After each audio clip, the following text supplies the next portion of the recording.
Hello, hello, hello, hello, hello, it is me, Spooning in, back once again with another stream. Ooh, I'm back, ooh. I don't know why I do that. I don't know why I do it.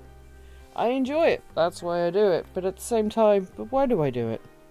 It makes no sense. But there we go. Anyway. Look, I'm wearing something different today that isn't a boob tube, so that you freaking people understand that I'm not just wearing shit. And it's all weird because I'm fat, so it looks ginormous. But there you go, never mind, shut up. Hello. It's been a weird week. It's been really hot. I hope everyone's doing well. It's too hot. It's too hot. It's too fucking hot. I tell you what, it is too hot. Oh my god, can you see so? Oh, I guess you can kind of see that. That's okay, you don't need to worry about that. You don't need to worry about that. Up there. It's fine. You can just see the horrors. Actually, maybe I'll have to... There you go, that makes it slightly more shit. But it does mean you get to see the lighting on my face. Ugh! Studio. I need a proper studio. That's never going to happen. How are you? I hope everyone in the UK is surviving the heat wave. It has been very hot today. That's not exactly unusual. It is very warm. It is very warm. So toasty warm.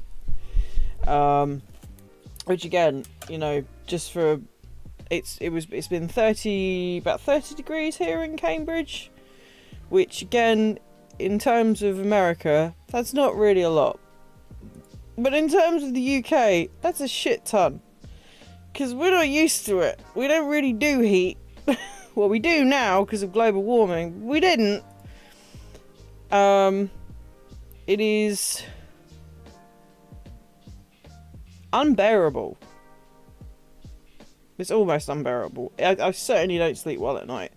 So if I'm looking extra ropey today, that's probably why. Also, I showered, so I'm nice and fresh for the stream. And not sweaty, although we might be getting sweaty later. Yeah, so all of my friends now have this game, which is pretty neat. Megan is currently playing it. Actually, let's do a shout out to Megan. Let's do a shout out to Megan! Woo! I always get this wrong. Hey, I got it right. Hey, well done me. Well done, brain. Yeah, so she's currently playing that over on her stream. She's just started it today, in fact.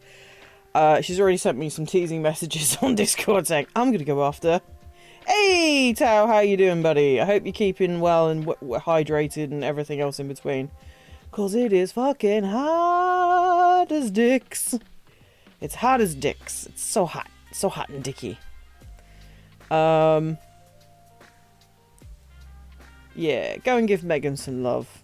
If you find what I'm doing weird. Yes, everyone's playing it. There's been so much content on TikTok. There's been so much content on YouTube. It's great. It's great watching all my friends play it and all the people. I won't lie, I'm sweating like a sinner in one of those religious establishments. Yeah.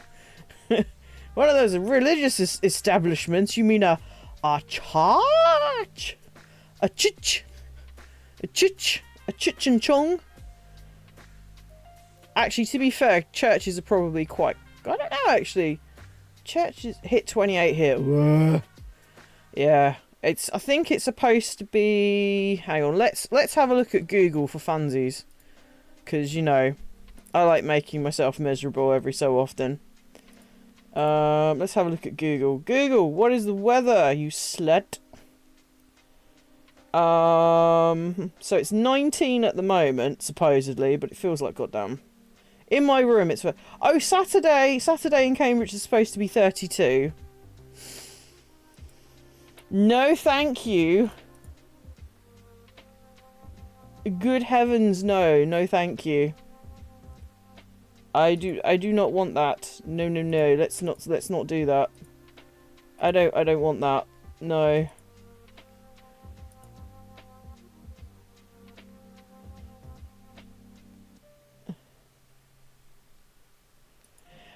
I mean, this is the problem, right? So, my room during the winter is freezing. And then during the summer, it's stupidly hot. So I have a little USB fan which is trying to do the best it can. And to be fair, if I didn't have it, I would feel so much worse. But last night, I was waking up every hour on the hour, just sweating bullets or sleeping in a really weird position because I was trying to stay near to the fan. So I am absolutely, yeah. I mean, you know, it'd be alright if I was sleeping in a pool of water. Which actually, no, I wouldn't be alright because I'd probably get hypothermia because homeostasis and all that jazz. But it's just stupidly hot. And we've got another fucking week of it. That's the thing. It's never going to go away. Well, it's going to go away, but it's not going to go away for a while. Which is okay for Papa Spoon, because Papa Spoon's just come back from Greece. So he's going to be like, oh, I've come from hot weather to hot weather. Nice. Still awake at 9 AM, crashed out on the sofa with the duvet, woke up at 3. Ooh. See, here's the thing. I try... Because even though it's really hot, right? Even though it's really hot, you think, oh, I'll be able to sleep without something on top of me, like a duvet or something. But no, because you're so consciously used to having something, like, snuggled over you, you can't sleep without it. You need a little snuggly thing. Otherwise, it just doesn't work. So I usually have to put, like, the duvet over my feet, and then it kind of migrates up my body, so at least some part of me is covering, or some part of the duvet is covering my body, whilst there's, like, a leg or an arm or a boob out or something, because it's just too much. And I should have, it's my fault, because I've got the super thick duvet at the moment, and I can't really afford to go out and, well, I suppose I could get a cheap, thin duvet. But then I've got to fucking store the thing. And it's just a pain in the arse. And when you live with other people, it doesn't... You can't really... I've got to stop buying shit, is basically what I'm saying. Or I need to poke holes in the roof so I can let the air in. That's what I need to do. But it's just so fucking warm. But anyway, it's about to get... Yeah, I don't do well in hot weather. Actually, no, that's not true. If it's a dry heat, that's absolutely fine. Humidity can go fuck itself. Okay, you go get your food. Oh, you know what? After we had our discussion on Tuesday about pizza, I went and got pizza.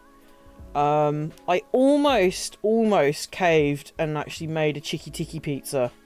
But I couldn't bring myself to do it. So I just got a regular gluten-free margarita pizza and loaded that shit up with extras. No pineapple, unfortunately, but still, it was pretty fucking good. Anyway, I need to put my earphones in, or at least one of them, and we're going to play Date Everything. I think, to be honest, this is going to be the game of the week. I know I've got other games to finish, and I will get around to doing it. I promise. I promise. I will be a good girl and I will do it. But,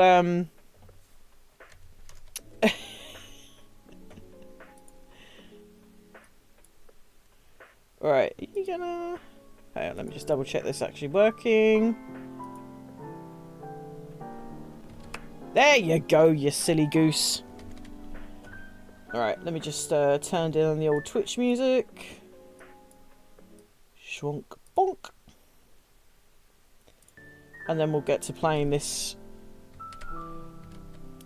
Oh my god. There we go. Professional streamer, everybody. Professional streamer. I am a professional streamer. I'm not a professional streamer. I'm not a professional streamer. Let's not joke about this, kids. I'm not a professional streamer. Right, okay. Oh, hang on. I need to... Oh, fuck. That moment when you're looking at Twitch and then you go, oh, I'm on OBS. No, I'm not on OBS, you silly tart. Right, okay. let's go dating. Let's continue. Let us continue. Now, I did watch Eddie's stream, because after he raided, I did watch that for a bit, which is a bit naughty, because I probably should have went and done other things and stopped being a complete titmouse. But I have found a couple of like other things to look at and some things. So I think we're not going to focus, because the thing is though, I don't know how long we have to date all these people. This is the problem, and I'm kind of worried that I'm going to get to the end of the game and I'm not actually, or this run, and I'm not going to have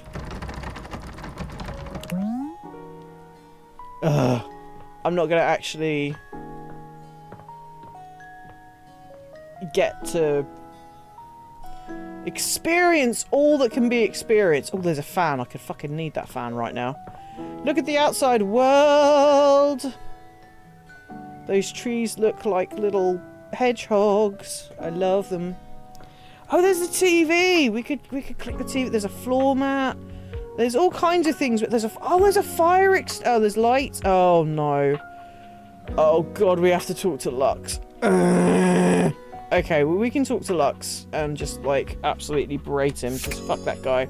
Oh, we need to do Back Dorian, and we need to do Trap Dorian, and we also need to do Small Dorian. Because there's apparently multiple Dorians, apparently. Oh, is this where you get the Dust Bunny? Can you get the Dust Bunny here? I don't know. Oh, I don't know. Right, okay, right. We've also got to look at the piano. We've got to look at the... You can't... Oh, the rug isn't. You've got the shadow. You've got... Oh, this is... Oh, is this the Back Dorian? Should we do... I kind of want to just do Lux first. Then we've got the globe. We've got the curtains. We've got the walls. To the windows. To the walls. To the sweat dripping off my toes. We've got the record player. We've got... Is that a light? I think that's a light. There's candelabra. And candelabra. Actually, let me just go this. Oh. Oh, there's a light here. There's some boxes. There's a Hoover. There's some kind of nail thing. I think that might be the Back Dorian. I think that's a coffee machine. I hope that's not an air fryer, because if that's... No, that's a coffee machine. That might be an air fryer. Ooh, gross. You can open the shit! Oh my god, you can open the shit. Oh, you can't jump. Oh, you can't jump. That makes me sad. That makes me sad you can't jump. There's a food extractor, mug, cups. I just can't believe you can't. Okay, so what does this do? I assume this is a...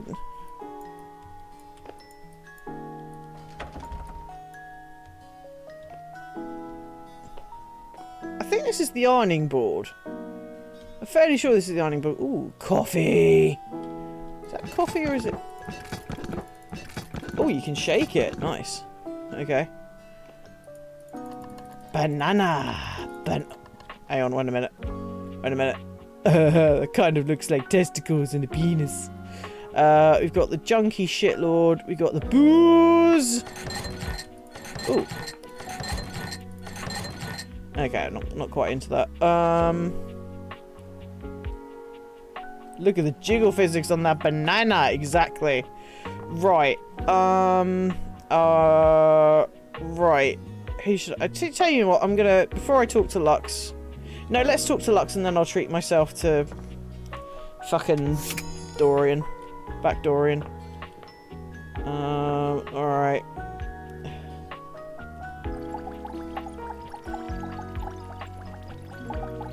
Oh, that doesn't actually work. Okay. Maybe this lamp? For a moment, you wonder if your radiators are malfunctioning. But no, the fashionista standing before you is just that dazzling. roll on the Dateable 69. Oh, speaking of which, we've got the D20 to do as well. Yeah. They are dressed to kill. Abs on display and lighting all along their body. Yeah, this guy's a bathing them in knobber. soft This one's glow. a genuine knobber. A ring of light surrounds their perfectly coiffed blonde hair, giving them the appearance of an angel. Yeah, they Perfect are a lighting, knobber. no matter- but it doesn't take you long to discover the angel comparisons end at their appearance. Yeah, so I believe this Lux is non-binary. Hey, betches! It's me again, Lux. Hello, Lux. Yes. No. I know. There's a whole plethora and variety of things in this game, but I gotta admit, Lux is not for me. They are cute, obviously very pretty, beautiful makeup, well lit, but no. Hi. I wasn't talking to you. Oh, wow, thanks. Who are you talking to? My Luxies, obviously. Uh-huh. My followers, my fans, my subs, my minions. Yes, it's what I call them. Oh, yay. So just your name with an IE at the end. Oh, look how smart you are. Yay for you. This may be the one I get hate with. Thanks. No problem. You're so welcome. Glad I could give you something. I am all about adding value. Yes, I'm sure you are. Me too. Oh, no way. Are you an influnker? I'm an influnker. Oh no, they don't. No, no. An influnker.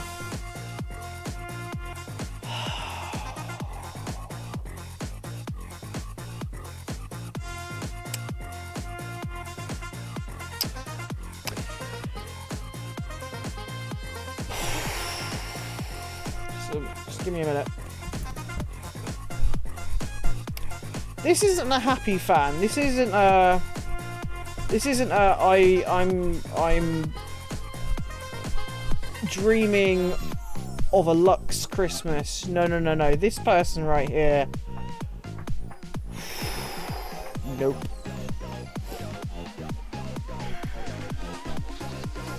Look, I will deal with Nigella Lawson saying microwave. I will deal with Volo saying Pochianes, because that's quite funny. Slightly irritating. My other people, but he would light up. They would not light up my day. They aren't. This. Hang on, let me see if I can point. This is an issue. My fellow D&D players will put up with me saying Perceptione, because I don't say it that often, to be fair. But this, or investigation, you are not Matt Berry, Lux. You cannot get away with this. Inflonk. Oh god. What now? Influnker. Incandescent, naturally flavored, like unbelievably naturally charismatic entertainer. Alright, you get points for actually coming up with that, it's not a pseudonym. What's the thing I'm thinking of? Acronym. Oh no, I've met the clock. The clock is fucking terrible. Timothy TikTok can TikTok off my cock. He can fuck off. That's a mouthful. Yeah, that is why we say influnker. It's like literally so much easier. I've determined that I hate you. Goodbye.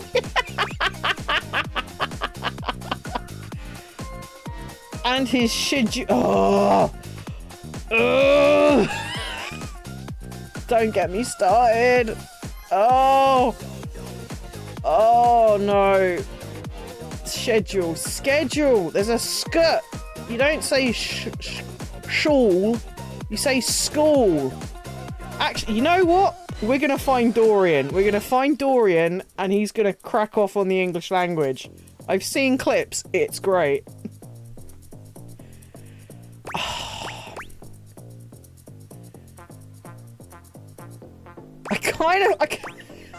The thing is, though, this is my inner voice saying, I fucking hate you. I fucking hate you.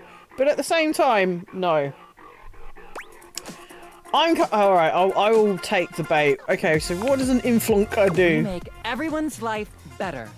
Do We you? light up everyone's life. We Uh-huh. make everyone's life better. Uh-huh. And how exactly do you do that? By giving them valuable tips and life lessons, Avi. We tell Uh, fans what to wear.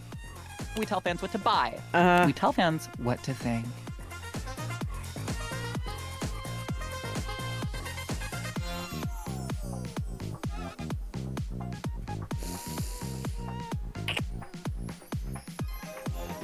I've been sober for 13 years, but this guy is making me really want a gin and tonic. And we tell them how to feel, among other things. Ah! It's super helpful and literally necessary.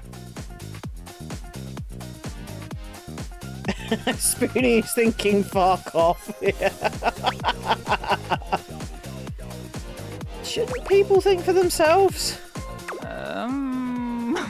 What world are you living in? Because this is the real world. Uh-huh. Where some people were born to lead. Uh-huh. Like me. Uh-huh. I mean, just look at me. I've got that inner light.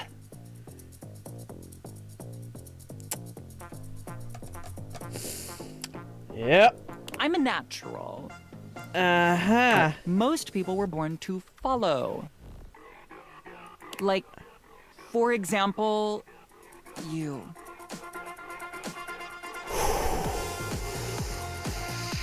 And they're all starving for people like me to lead them.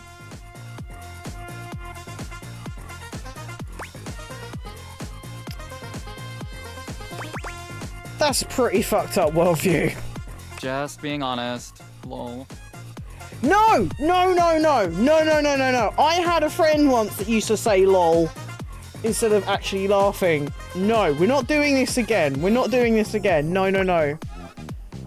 No! You might actually be a legit narcissist.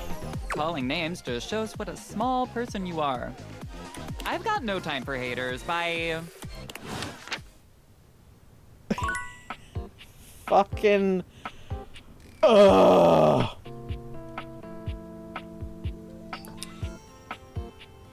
Actually, what am I supposed to do with... Okay. Dorian, we love Dorian. We love that bro. He's a bro. He's a fucking bro. Timothy, yeah.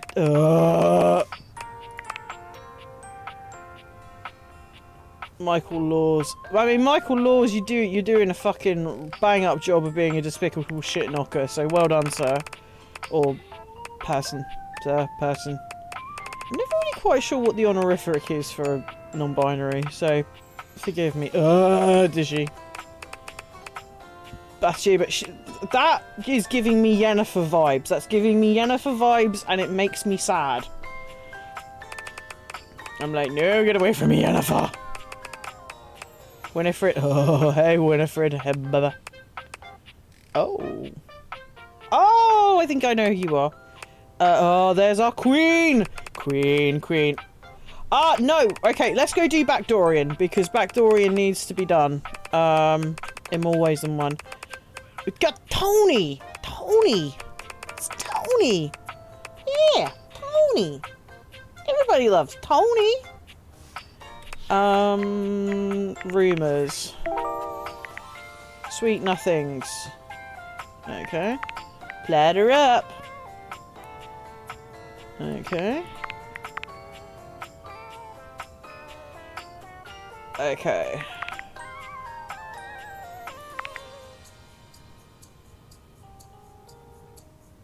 Oh, I fucking love jasmine green tea. That's some tasty shit. Okay, so I need to talk to Wallace as well. Right, let's do back... Fuck it, let's do back Dorian. I need back Dorian. Okay, let's do it. Dorian stands directly in your way, unmovable and unimpressed, and facing away from you entirely.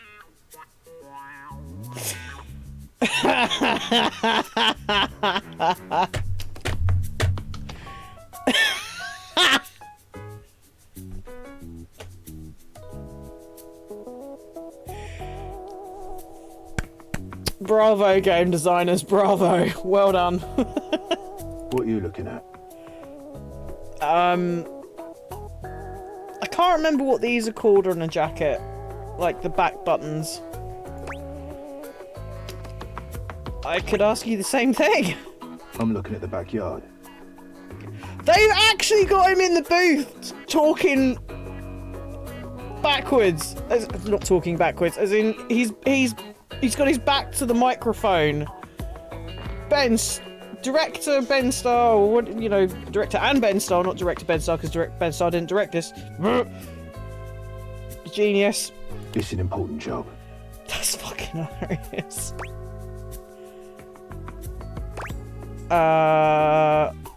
What's in the backyard that's so important? What's in the backyard simply does not concern you right now. How? Okay. What you need to focus on is inside the house. If you want to speak about why, talk to Front Dorian. Okay, I can talk to Front Dorian. Are you his evil twin? I'm the same as him. I'm just facing the other way. There isn't an evil board in my body. I've been straight with you. Now be straight with me and go away. Can I just say?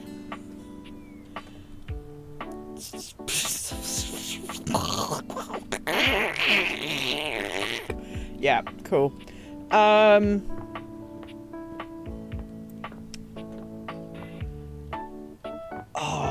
Do I wanna go for the thirst trap? Hang on a minute.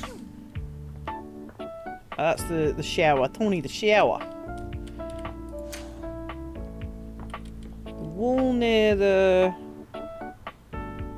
Is this it? Or is this it? Hang on a minute.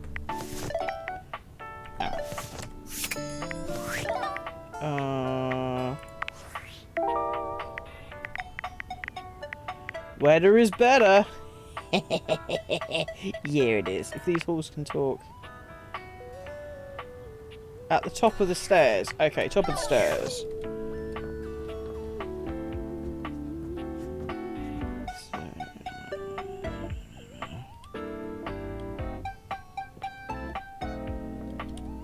Gas. Okay. How does one even describe a warrior like this? A veritable, well, wall of muscle stands before you. It's always comforting to know the walls of your house are this solid.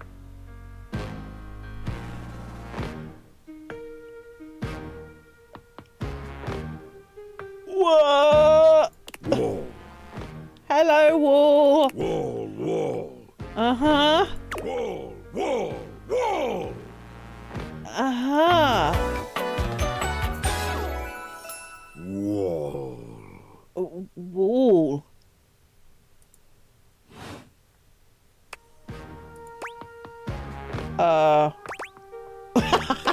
What the literal fuck? Wall!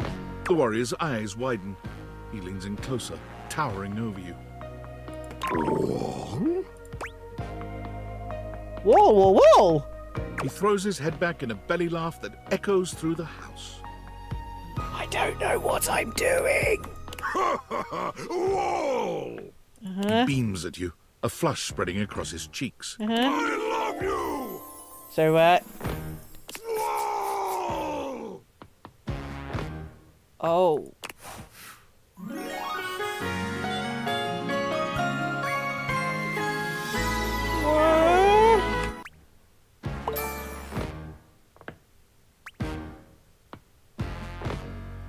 Okay.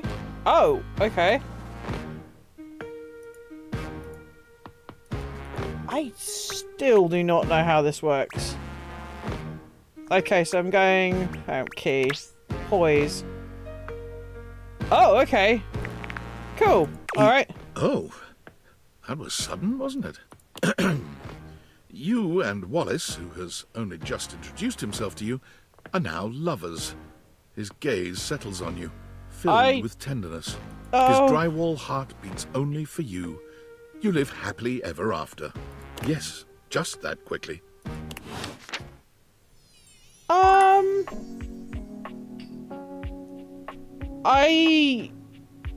Oh, what? What just happened? Is there a trapped? Go in there. Let's have a look. Is it here? Right, I think I want to. There is something I want to. Wall. Oh, there's a mirror. Oh, there's a mirror. Oh my God! I'm a vampire. I have no reflection. I have no reflection. No. I am a vampire. I am a creature of the night. Alright,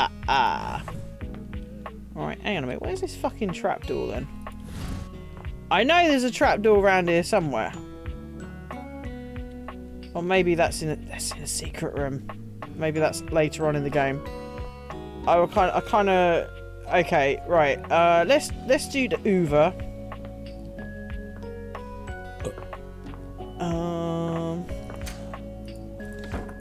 Oh God. Just let me in. What's this in here? Oh God. I am forgetting where she is. Oh, the Hoover's in here. That's right. That's right. The Hoover's in here. All right. Let's talk to El Hoover. There's something strange about the handsome figure you see standing before you. It's not his clothing, even though he does appear to be dressed. He's got attachments, ladies and gents. He's got attachments. No, it's something about his face. Handsome though it may be, you can't quite place his expression. Stranger still, he doesn't speak to you at all. He just stares, his face screwed up in concentration, and his lips. It's like Crichton in Red Dwarf, yeah! Crichton, go to Red Alert! That will require changing the light bulb, sir. Oh. Oh, he's choking. One sec. He lets out the breath he's evidently been holding, bending forward with his hands on his hips as he inhales and exhales deeply. Woo. Sorry about that. Just trying to see how long I could hold my breath for. Okay. Seemed like a while. Oh, no! Thanks. Guess I'm getting tired. All right. Now that I can give you my full attention. Name's Hoover. My friends just call me Hoove, though. Hi, Hoove. What's up? I didn't mean to say. I wanted to say the middle thing. Damn it. You here to chat? Or is there another incident to clean up? Today was supposed to be my day off. I'd love to chat. Sure. What about?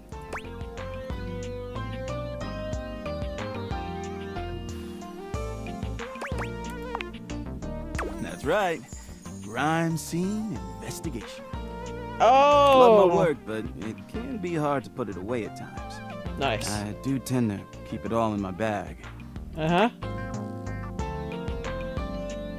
Looks big. What kind of stuff do you investigate? You wouldn't believe the sorts of things I'm called for to check out. The evidence I pick up gets to be real interesting sometimes. Hair, bits of your dead skin, fingernail clippings. Oh, okay, what else? Did I mention lots of your hair? Okay, fuck off.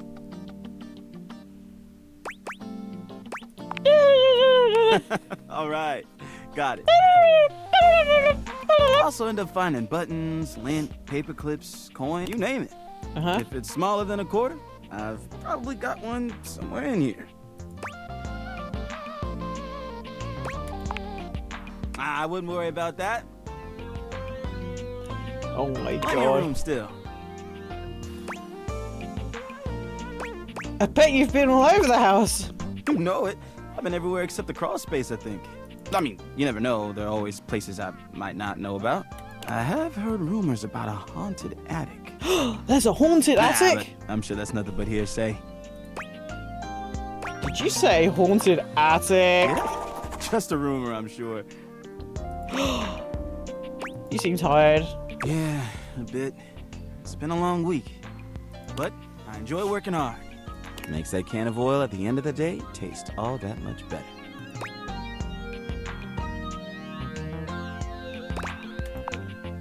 I love making the rounds and saying hi to everyone. My job makes it so that I can spend time all around the house. And that's really nice. I have a chance to see all my favorite folks. Keeps me from feeling empty.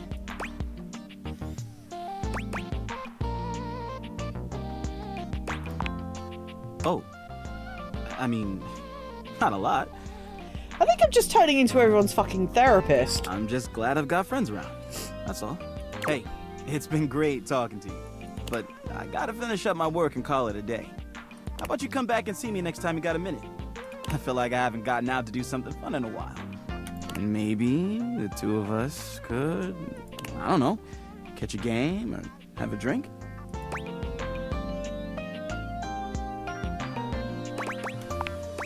It's a promise.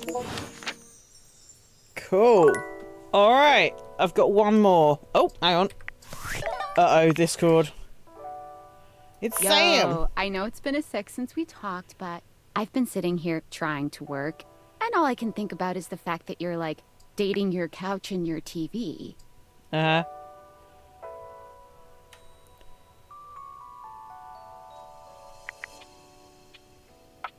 Wow, shit.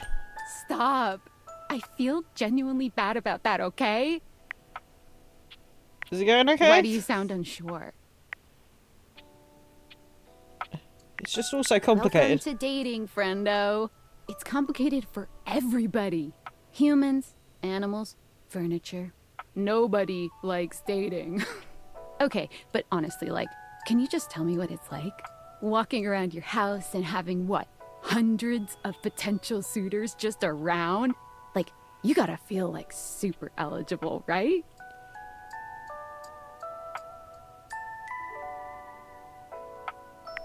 I just feel super awkward. Aw, don't feel awkward. Just believe in yourself. I just gotta know one thing. Uh-huh. When you're out here dating your appliances, are you guys, you know... Oh, we what? You know exactly what I mean. All right, keep your secrets. If you don't want to kiss and tell with your furniture, who am I to make you? All right, well, I've wasted enough of my workday. All my love to your household object lovers or whatever. Bye.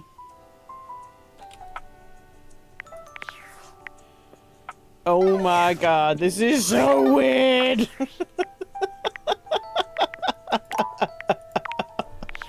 I'm not gonna lie, that is very weird. Alright, who do I want to talk to? Who's the last person I want to talk to today? Well, maybe I'll check in with me.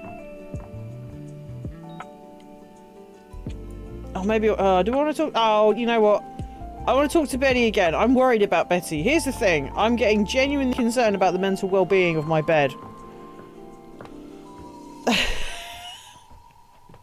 I'm like, please, Betty, be okay.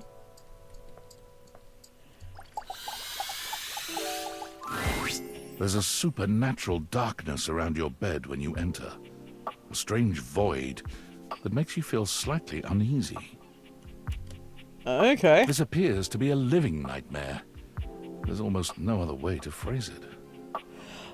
You really don't think you could do it? Oh, what in the fuck is this? Is that really something you want? It would be fun for me, but I don't think it's really your thing. You know, sex and horror have always gone hand in hand. It's not the worst idea, is it? Well, yeah, of course. But you've watched me work. And you never really seemed all that into it. Oh, I didn't? What was it you said? Oh, yeah. It was, oh God, why are you doing that? Is that really necessary? Now that's just excessive. I remember it differently. You weren't even watching. You were looking through the cracks of your fingers. Give it up, Betty. My work is not for you, and that's all right. Nightmare's gaze falls to you then, and you feel a shiver run down your spine. Hi, Nightmare. Nightmare dissipates, but the air of dread that accompanies her takes a little while to clear. Betty sighs, her shoulders slumping. Oh, guess I should have seen that coming.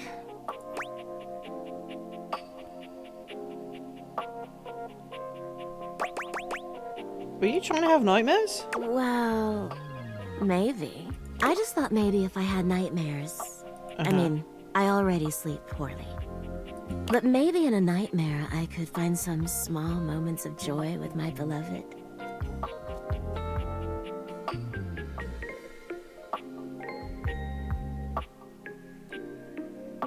Where? Nightmare doesn't usually take requests. But since we're such good friends, I figured maybe she'd give me a sexy nightmare.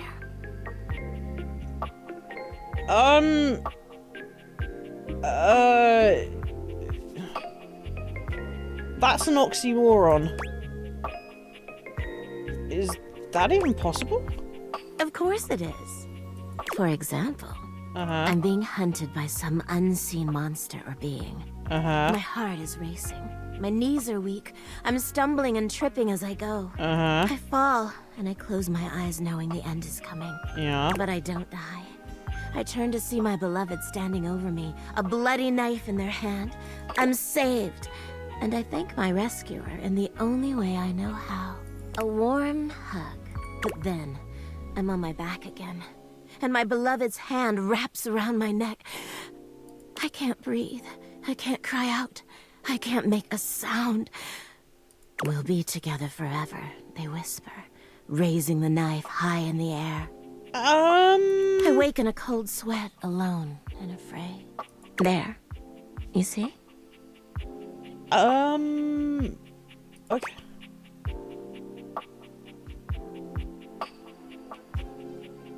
Oh wait, I kinda get it. Right? That's a pretty tame example. But there's all sorts of possibilities. Nightmare really seems to think I shouldn't be bothering with all this dream stuff. She thinks there's a much simpler solution to my problems. Yeah, pretty much, I would say so. But I don't know who she is to talk anyway. She has the same problem I do. She just deals with it differently.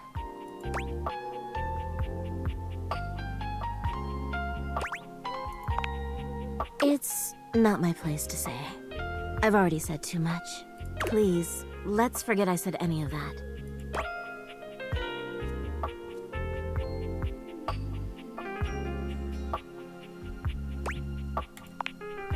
You would? You're too sweet, you know. It's funny, I was just thinking of you. It seems like that happens a lot, honestly. I think of you, and here you are. It's a shame I can't seem to manage that at night.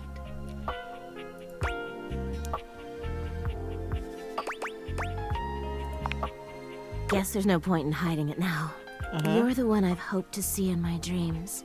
Oh, okay. My beloved. The one who tortures me with your proximity. Oh, okay. What? You don't have to do that. I get it. I'm not exactly the most subtle piece of furniture. For years, it's been just you and I here. And I've had to watch you sleep with that angelic look on your face. Yeah, that's basically me sleeping. When I was at the warehouse, I never had this problem. But the day I was delivered to you, you laid down. And I knew right away I was in trouble.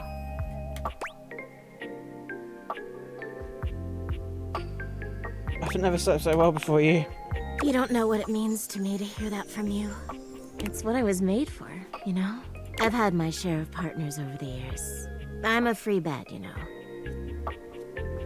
Okay. But I'm at my best when I'm in love.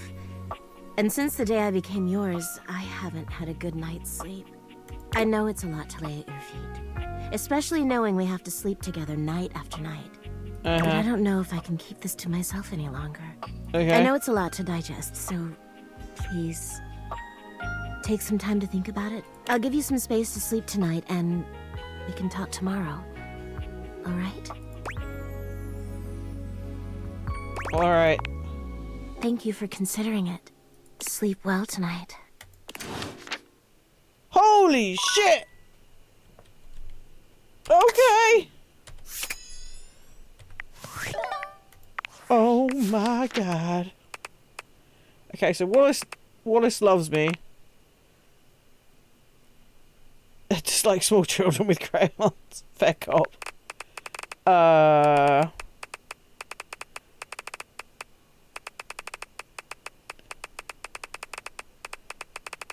think Maggie, we're just kind of... Ooh, ow, oh god, itchy leg. Maggie...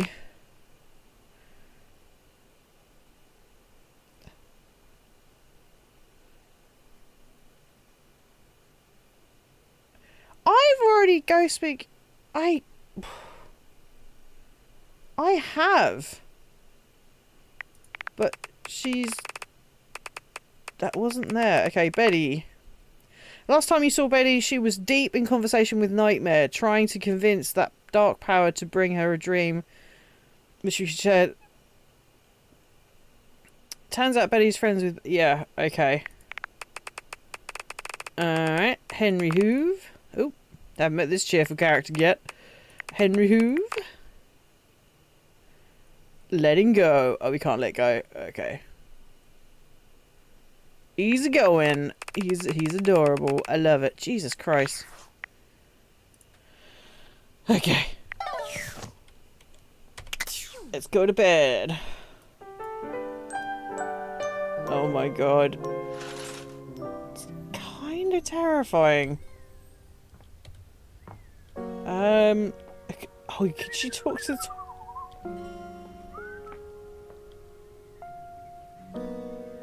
I hear whistling. Where do I hear whistling? Get out of my door. Maybe we should talk to Front Dorian again. We can talk to Front Dorian again, why not?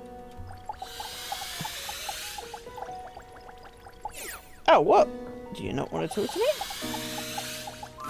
There we go. Dorian stands firmly in your way, an unmovable wall. Cool. Thinking of going outside? No. No, I just wanted to know you better. I'm a door who's the main entrance and egress from this domicile. Yes, I'm more impressive and ornate than the other doors, because I need to project a welcoming presence. And But the also welcoming make it presence you clear do, sir. that those who do not deserve entry stay outside. You look great. Cheers. I open up when you tell me to. It's you who needs to make the decision about whether you're really ready to go out there. After all, you're the only one who knows the reason behind why you tend to stay inside these days. That's true.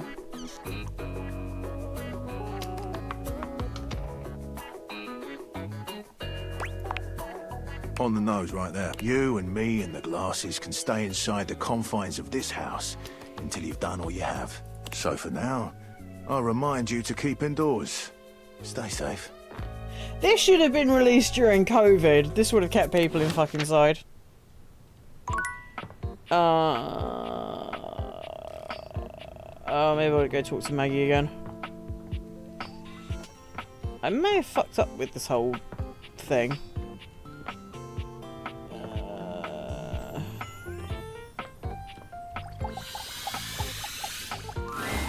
Thanks for coming back. The cape. Okay, who should we talk to next? Alright, I need to talk to Lux. All right, when you get in touch, I'll meet you there. But I have... What? I have... Oh, fuck me. Ugh. Alright. I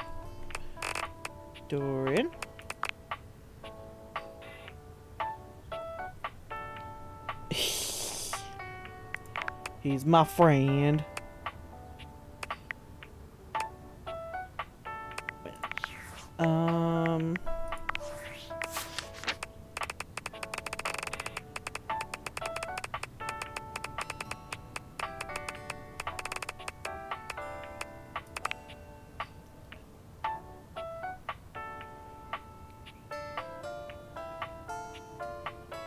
Okay, at their location. Oh, right, okay.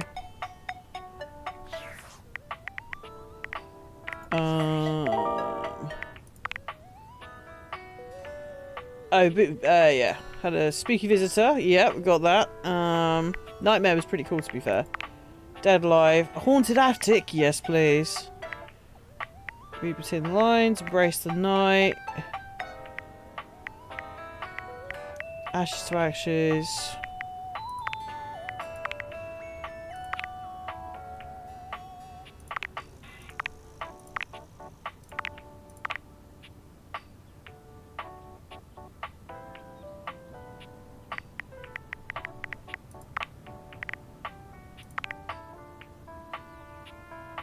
Okay.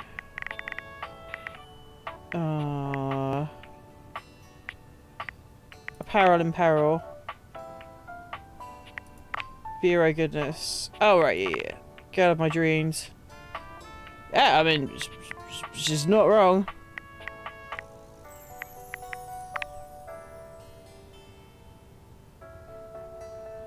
Okay.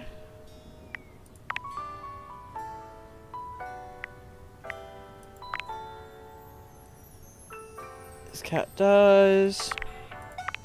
Soggy button boy.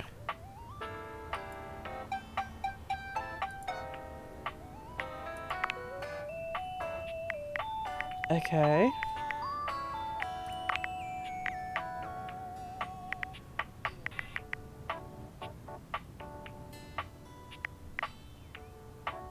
Okay.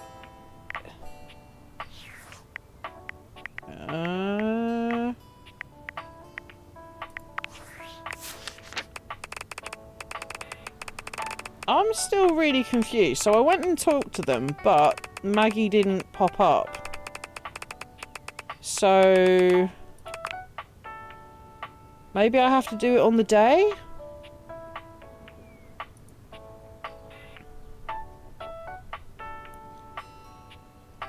Alright.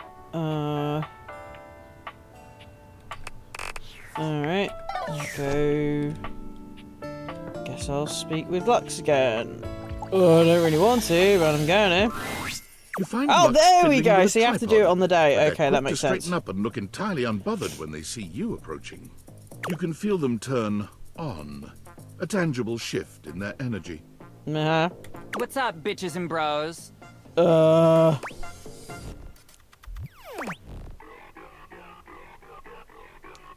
Hi Lux. Hey there, just wondering whether you knew anything about the counterfeit item in the house. Oh my god, seriously? I love that you're even asking me. I am so flattered. Let me just, like, hashtag gratitude that right now. Lux, we really need... Oh, MG, like, just give me a second, alright? I am just trying to give you a shout out. What's your handle? Okay, sue me, I forgot it. Yeah, it's spooning in What do you want at from me? twitch.tv. Yeah. Uh-huh. House? Item? About? Because I'm beginning to think it's you. I never thought that you would even freaking ask me that. And I even have an answer. So, like, don't we love this for me? Oh my god, every time I talk to you, it's death. We do love this for you, Lux. Let me just set up my camera so that we can film me answering it.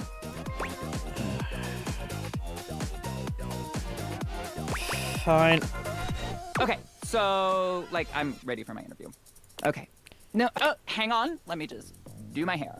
It needs to look like I spent $500 on it, but also like I spent $8 on it and got it done by my sister. You have a sister?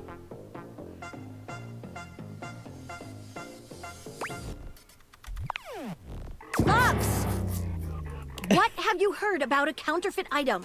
And who have you heard it from? Answer me before I back my lens off, turn your light into a narrow beam, and singe you with it! Oh, I fucking love Maggie. Oh? Please, and thank you. I heard that one of the dishes was a counterfeit. I heard it from Sepford. Oh, okay. Maggie, that is the hottest thing I've ever seen. Thank you. Lux, get out of here. You leave Lux for now and continue the case at Maggie's usual meeting place. Okay.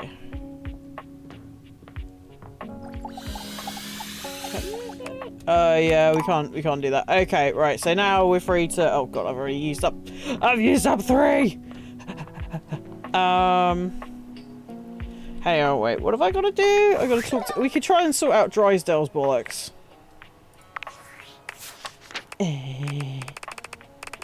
Fucking love you. Oh, Lux.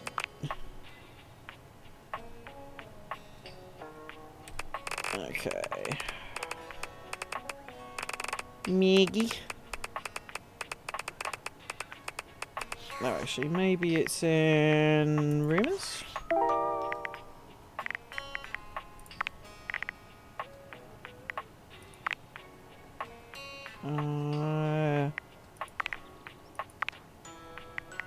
Right, where... High and dry, here we go.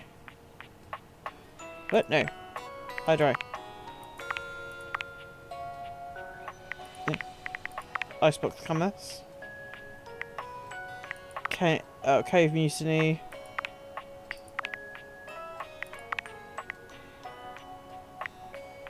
A closer look.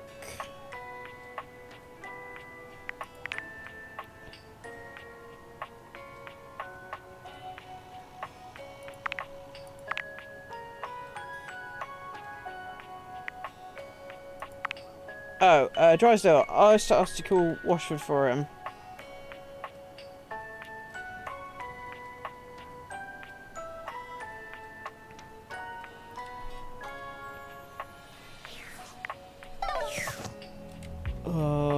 I guess I talked to Drysdale again, I guess? Alright, prepare thy anuses! Oh, you're back. Try not to bore me too much this time. Okay, fuck you, Dyson Astarion. I challenge you to leave me speechless. Don't tempt me, Frodo! There's a tarantula on your butt. My. What a lucky spider. Ever seen a tarantula on a trampoline? Because that's how tight these glutes are. Jesus fucking Christ. Shameless! Shameless! Oh, goodness, I do love to play. What's life without a little, harmless diversion? Uh-huh. I don't know if I called it harmless. Oh, really? You think you can bring a little danger into my world, do you? Yeah, I'll shove a fucking washing machine in your tumble dryer. How about that, motherfucker? Delectable when you're showing off, you know. Uh-huh. There's all points on me right now. My. Look at you. Collecting all the points and the gold stars and the defending of the personal freedoms. I love it. You know what else I love? Flowers. Big bouquets of them. Birds of paradise are my favorites. They're impossible to get here. You mean in the laundry room? Yes, it's something about the humidity, which I think is ridiculous, because paradise by definition is tropical. It's Or true. maybe it's something about the fact that it's inside, which again is asinine, because I've met so many birds and the majority of them were thrilled with their cages, which were, without exception, inside. That was a lot of information. Yes, wasn't it? It's just been so long since I had anyone to talk to. Oh, how are you going to take care of me if you don't know my personal tastes? You're right, I'll ask. Points. Ask me a question. Divine my being. Okay. Oh, blue cheese. Oh, fuck off. No, that's disgusting. Oh, you know what? I'm gonna be a dick. My interest is a dying bird. No, you can do it. Just set up the division. It flaps and gasps for breath. Oh my god, pass it the Chardonnay!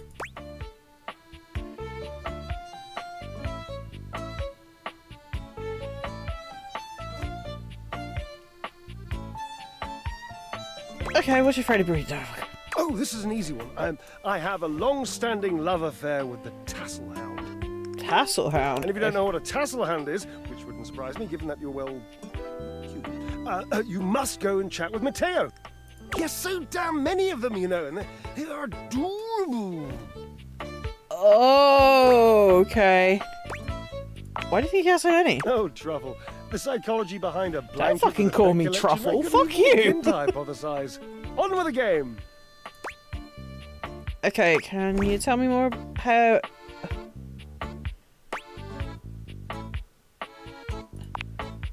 Well, of course, silly. We are stackables, after See, all. okay, so here's the thing that I don't understand. I don't know whether it's just me, but in the UK, you don't put the tumble dryer on top of the washing machine because that way leads to danger. You put them side by side, or just not on top of each other, because that's insane. Why would you do that? We are not brothers or anything incestuous as that. Just a mere 25-year fling. 25 years? That's a long time, dickhead. Yes, I suppose, But time means less to me than some others I know. It's been a blink of a timer setting, really. And how long is it since you've broken up? Years. Years. How long since you've talked to him? A very long, lonely time. And that must be the end of your game, because it was by far the most important and tricky and insightful question. And since I answered all of them correctly, I win! I love to win. Oh, I love gold stars. I love Washwood. I love Washwood. Yes, you do! Talk to him! Please fucking talk to him! Damn it. Yes, you Drysdale do. runs a hand through his hair, Yes, you shaking do. his head. Yes, you do. Oh, Go. God. I can't tell you how inconvenient this is. Inconvenient. You're in love, dickhead. You don't understand. To have a love like I've had, so deep, so... Oh, it's infuriating. I'm trying to explain to you how I still love this character, this absurd amalgam of pathos and muscle, and I don't have the words. I sound like him with his searching and his verbosity, trying to describe how much I love and loathe his searching and his verbosity. Ugh, what a circus. And not the good kind. You must do something for me. You can see now, I trust, that I am incapable of solving this puzzle on my own. I'm too bound up in it. And Okay. I love being bound up before, Cherub. Believe you me. Oh my god. Yes, okay. With this dramatic pause, I am entangled. And you must help me. Yes. Okay, what can I do? You must talk to him for me. You must, please. Try to repair this chasm, this rift.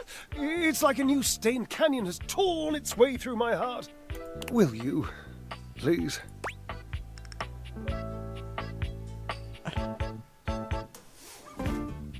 Okay, I just...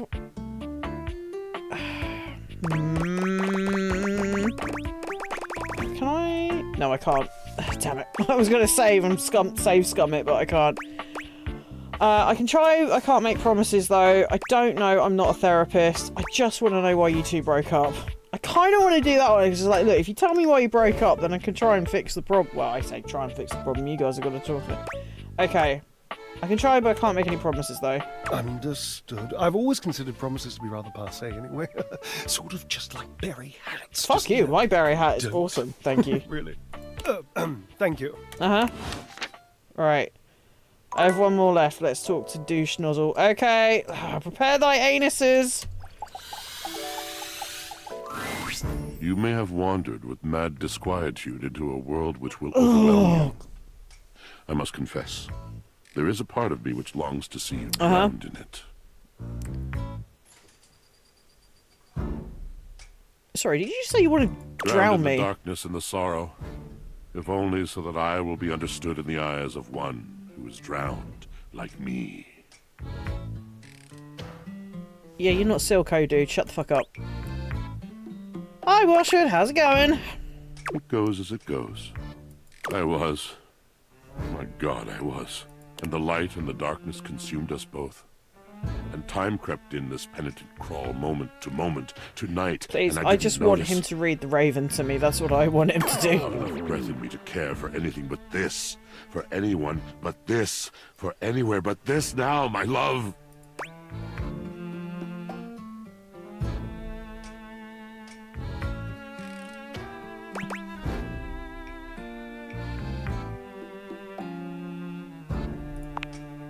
Come with me.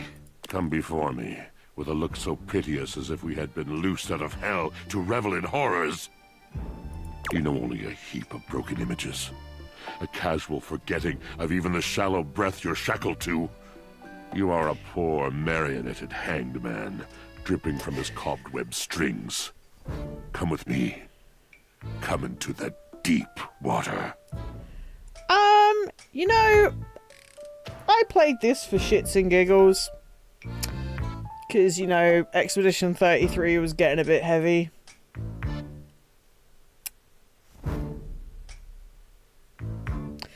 Washwood, my man, you are making this difficult. I will give you lustful abandon under a salted rage of stars. Dude, could you just talk to your ex, please? Was Drysdale into this stuff? You fool. No. That was unkind. You do not know him. You do not truly know me either. Pleasure, ecstasy. Was he into this stuff? We exalted in each other in a way you could not possibly imagine.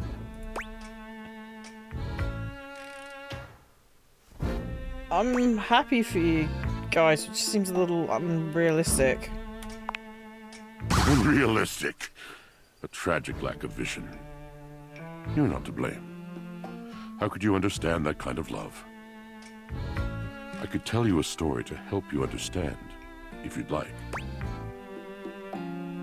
Yeah, go on, I'm in. I saw a woman once, with a locket around her neck. She stood on the shore of a deep, quiet lake. She was weeping. She grasped the locket, hard, and she pulled. She pulled until the flesh on her neck was raw. She pulled until her tears mixed with a fine sweat on her cheeks. She pulled until the chain snapped under her fingers. Who the fuck wrote this? Then she cradled the locket, and for one last time, she kissed it. Her lips were dry, cracked, the color of peaches.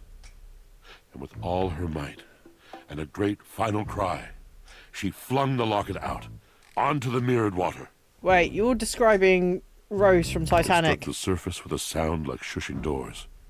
It fell gently through the green water. The chain trailed above the locket like a hand, reaching, longing for the retreating sun. This is fucking from Titanic. You do speak beautifully. It fell for what seemed like ages. She waited. When it hit the bottom, she felt it in her heart.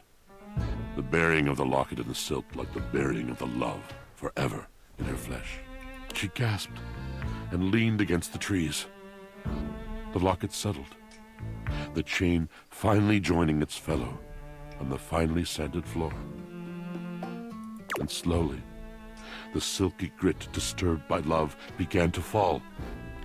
It rained down, it dusted the locket, and it obscured the locket, and then the sand buried it entirely.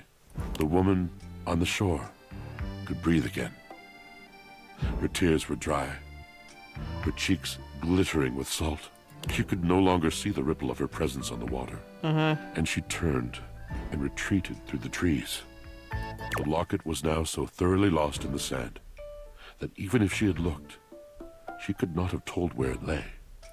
This is what this love is like. For me, its fall was inexorable. Now it has been in this dark lake for so many years, I can no longer even see its outline. And still, it is everything.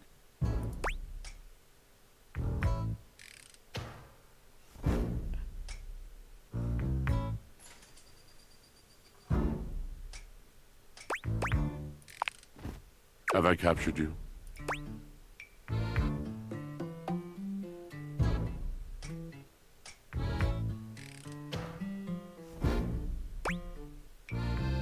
I mean, yeah. Love comes in so many forms, you see. It does not have to last forever to be true. We can be I can ruin you for an afternoon. And in the years to come, you will... Anything real is an honor. Anything real is a shrieking exaltation to love.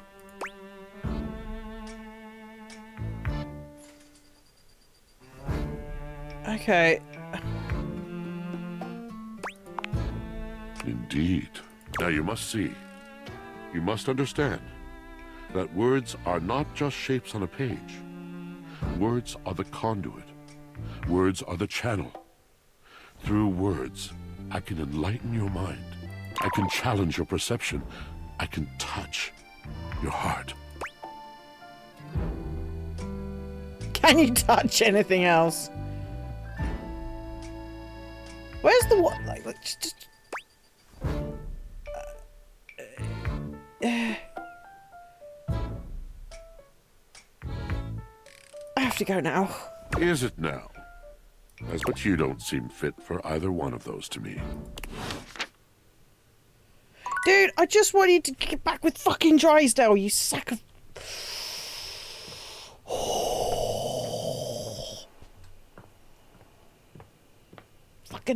Fucking... Oh, Jesus wept. I'm so confused. It keep... Oh.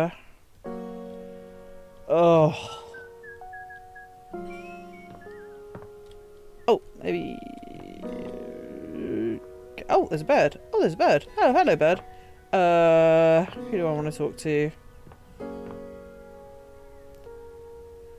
Oh, there's a thing. There's a thing. Maybe talk to... Oh my god. Okay, let's have a look at the...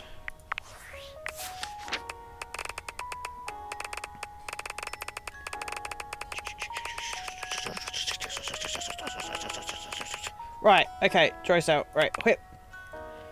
He's deeply in love with Washwood. You might just be able to bridge the gap between them. Yes.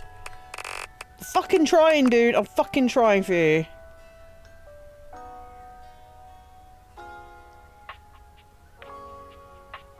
He revealed that his travel past the travel betrayal and well... It's best as a fun part. Oh, God. Right. Oh.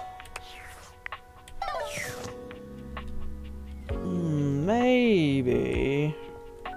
Actually, you know what? Let's go talk to Maggie again and see if we can get further along with this case. I've got to admit, I like the detective stuff. It's like, how you're playing a dating game. Don't you want to date anyone? No. I mean, the case continues. Okay. Yes. Who should we talk to next? All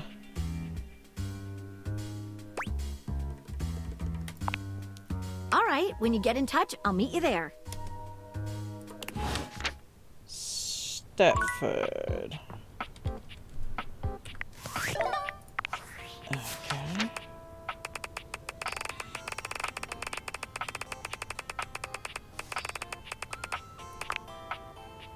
Stepford. Actually, let's just save.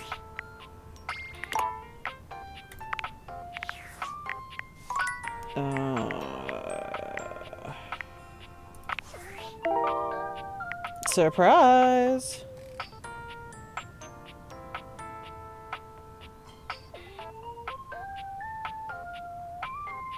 You need to talk to Stepford.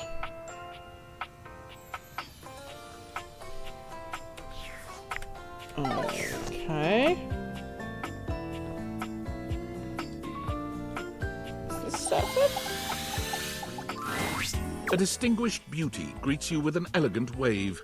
Oh, hello. I never really thought so many hard corners and angles could be soft and graceful, but she's really selling it somehow. Oh, wow, she's giving June Brown. Oh, hello, dearie. Mind your step. I'm getting a bit creaky in my old age. I love you. I'm working on it, mind you. I love you so much. I'm Stella, your quickest way up and down between floor and ceiling. Airway calling. She's adorable. Hello, Mango Creek. Film's homey. Well, aren't you a sweet summer thing? I appreciate the sentiment. Still, one step at a time, all right? Just in case. And step and step and step and step. At least, that's what they say. Uh-huh. One step at a time, baby. That's the way. Step on through. Maybe take some smaller steps? Oh, but you've got to dream big, you know? Hustle, I believe is the word. Hustle has a couple of meanings, I think. Oh, one of those tricky ones, huh? I'm learning a lot of new words lately. You'll have to forgive me. You see? That is a cute bag. Well, Stella looks That everywhere bag is but at definitely you, serving cunt. trying and failing to find the words. Eventually she sighs, plucking up the courage from somewhere within her. truth be told, I'm starting a business. Oh, She gives you a nervous but sweet smile. that's great. Congratulations. Oh, thank you, dearie. It's all a bit exciting. I've never really had a thing like this before. A project, a goal. Never really thought I would, truth be told. You know, if you were interested, I could get you in on the ground level. Okay. Tell me more? Oh, Stella looks almost touched. really? Uh-huh. No one's ever said that. Well, now I'm all a bit frazzled. Sorry, dear. I'm very grateful. It's just, I've not gotten this far before. Let me check the booklet. Oh no, I've walked right into it. Booklet? They sent it to me when I signed up. Stella's Steps to Success. How to sell that sale and change your life, generate passive income and financial freedom, all from the comfort of your own home. Stella pulls out a pamphlet from deep in her bag. I memorized that part at least.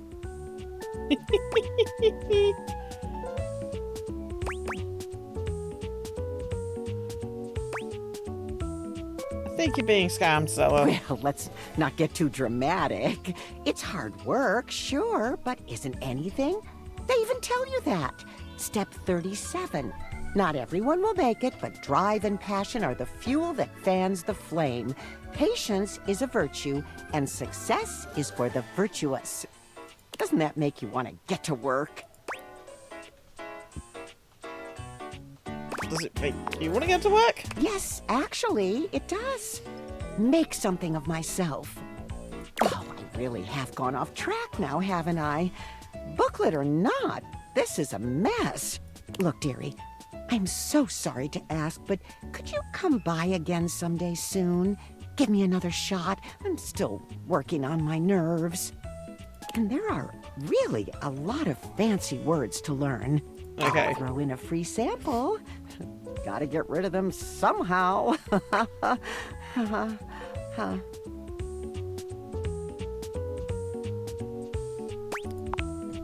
You're too kind. Oh, hello. We got mail. Oh no, what's this? Aldivinites! Salutations, and a good greeting from your CEO, David Most. Wow, the other night was quite a lively celebration, wasn't it? Honestly, I don't remember much. Which means Sandy in corporate events planning did her usual bang-up job. Inspirational work, Sandy. Way to earn that 3% cost of living bonus. Keep it up and undoubtedly you'll be CEO one day. Unfortunately, sometime during the festivities, my sunglasses seem to have been misplaced. By who, exactly, is impossible to know for sure. We've combed every inch of the hotel, and they did not end up in the lost and found. So it seems likely that someone mistakenly took them home. Honestly, Oh, okay. they were given to me by someone special, and they do have some amount of sentimental value. So if you have any information related to their whereabouts, please email me ASAP. Oh, and if someone from the press happens to reach out, they were definitely just normal sunglasses and not a highly classified prototype we're secretly developing in conjunction with the federal government. Sam. Unrelated, please bid a fond Valdivian farewell to Sandy in corporate events planning, whose role has been eliminated due to ongoing workforce optimization. Oh dear. Best of luck in all your new endeavors, Sandy.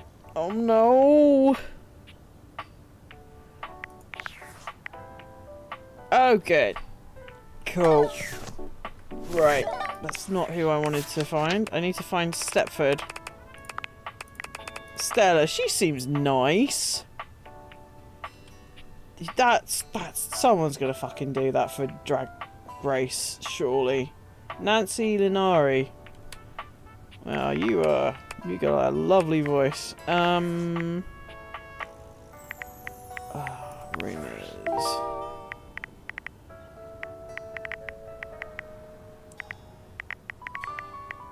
Carry weight.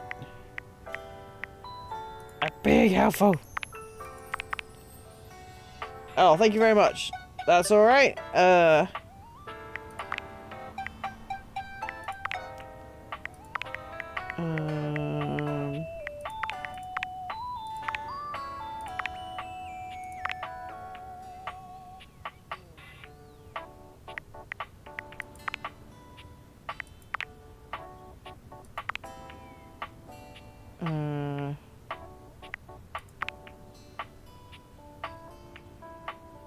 Yeah, I come.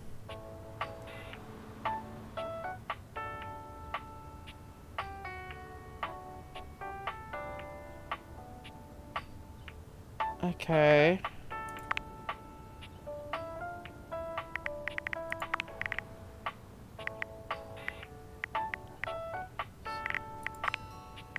Active. Resolved.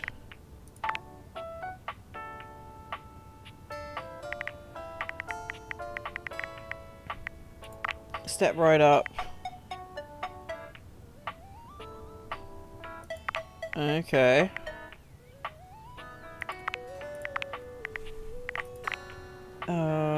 Reggie, wetter is better.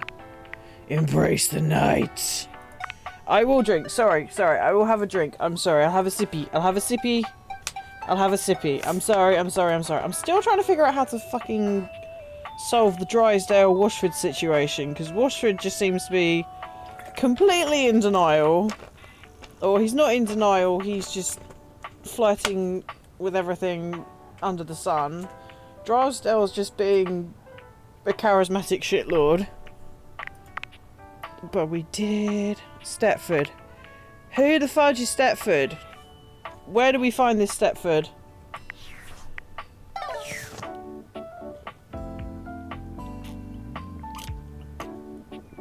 Where do we find Stepford? Is he a step ladder?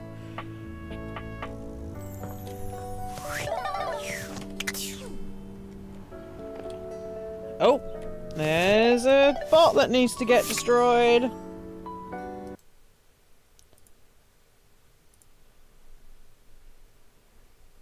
Bump. Goodbye. Goodbye, bot. There we go.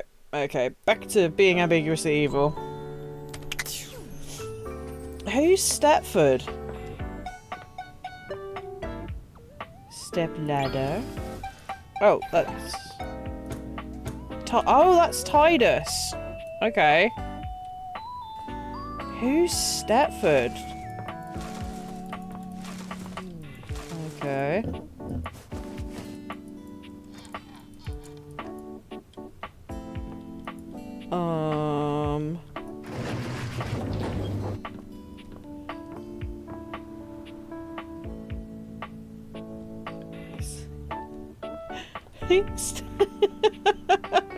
That moment when you're just like, I don't know who Stepford is.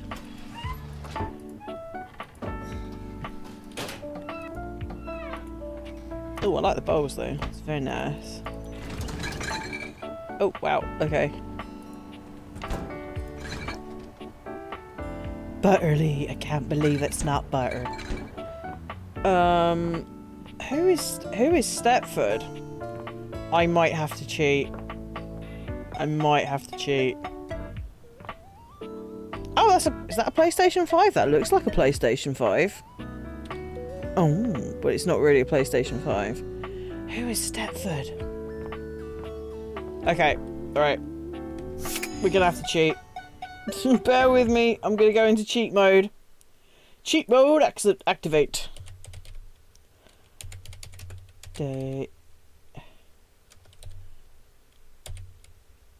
Everything.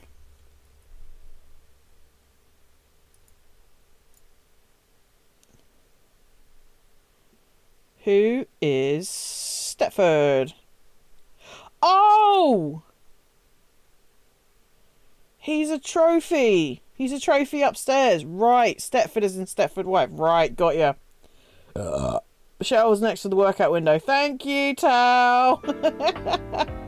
Tao's on the case. He knows what's up.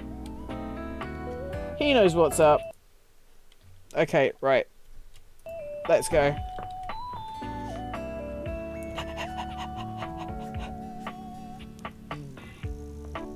Oh my god. Alright.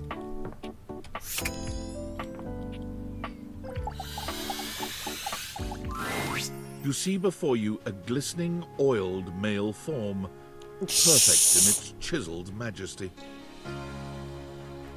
I like the faux chariots of fire. His gold, That's or is that very bronze good. skin is perfectly smooth. Uh-huh. His features flawless. And his face? It turns out to be an every van. Oh my god, no. Oh, hello there. Don't mind me. I'm just catching a bit of air. Uh-huh. Drool high. What do you use as conditioner? Just plain old metal polish, actually. Kind of does that naturally. Uh-huh. My god. I know. It's ridiculous. I'm Stepford, trophy of trophies at your service. Yeah, you are. Okay. I've just been standing here all covered with oil, waiting for a good sunbeam to come along. Hi, Spoony. Nice to meet you. That's a winner's name if ever I've heard one. Sir, flattery will get you nowhere. Actually, I'm a bit of a loser. That's all right. We can't all win first every time. I think they make participation trophies. Wow, fuck you. Though, I wouldn't know anything about them personally. Double fuck you. So, what brings you around these parts?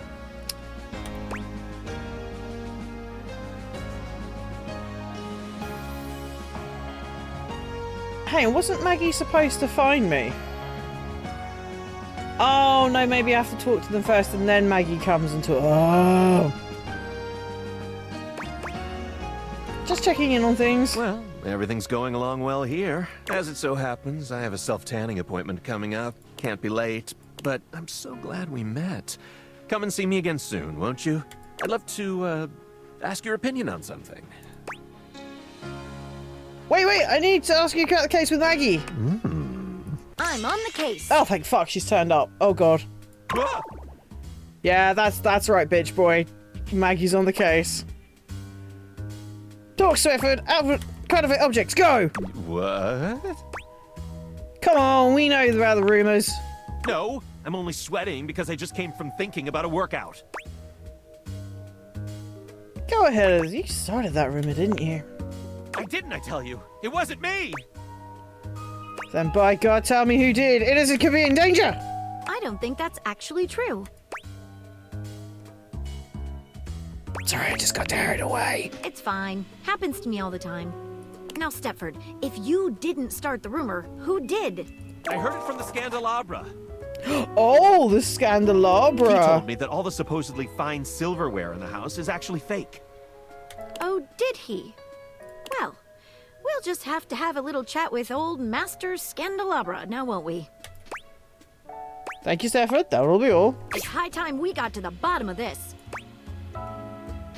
Let's bring in the Scandelabra. Exactly. I'll meet you at location 1. Which is? Otherwise known as the dining room table. Oh, okay. Right. Okay. Okay. Okay, we've got 2 left. Okay, cool. Right. Okay. Okay, we're gonna do this. We're gonna solve the mystery, and then Maggie's gonna love me even more, and then I'm gonna talk to my bed, and she's gonna be like into really kinky sex dreams, apparently, with choking and violence, and I'm not really quite sure. Okay, let's go. It's to the Scandelabra. An 18th Oh century my dandy strikes god. a dramatic pose before you, turning this way and that as though modelling in his own imaginary spotlight.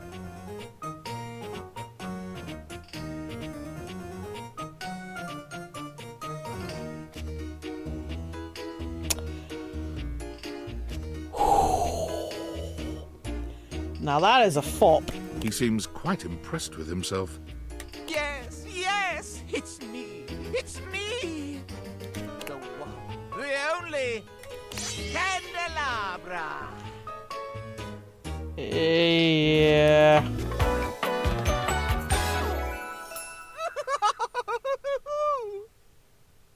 Oh wow, that is extra. Okay. Get bent, you lump of waxy build-up. What's so special about you? I'm the one, the only. Do you see any other candelabra here?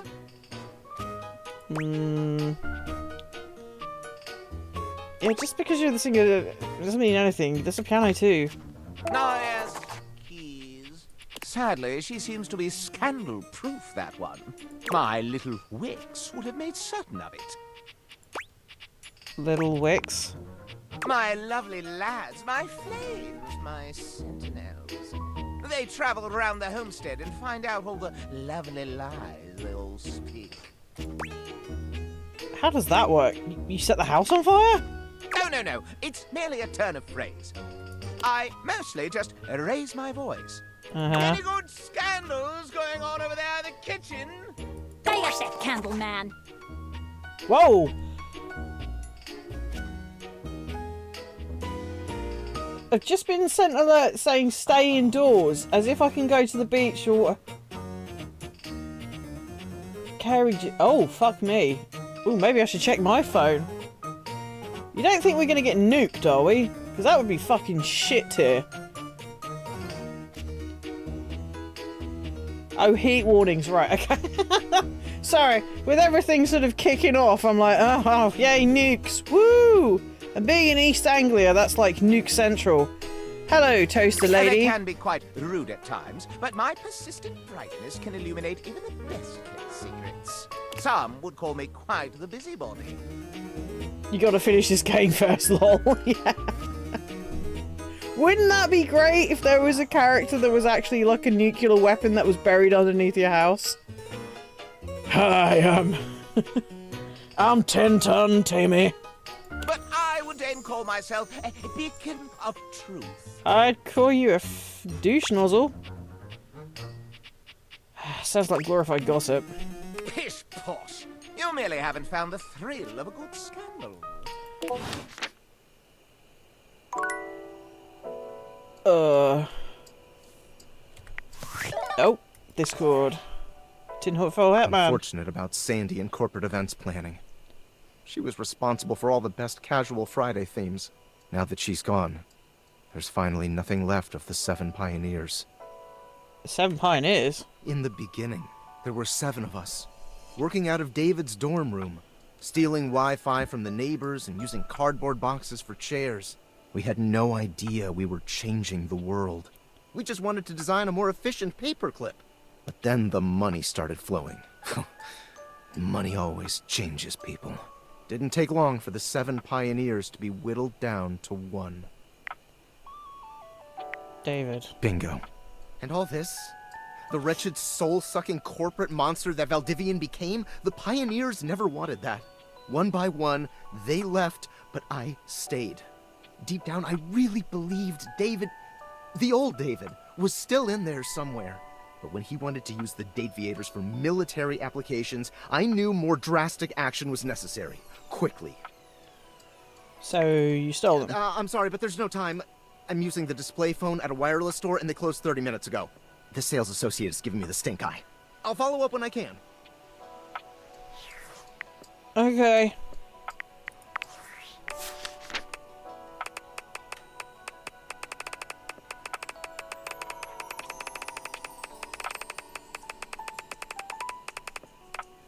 There's Scandalabra.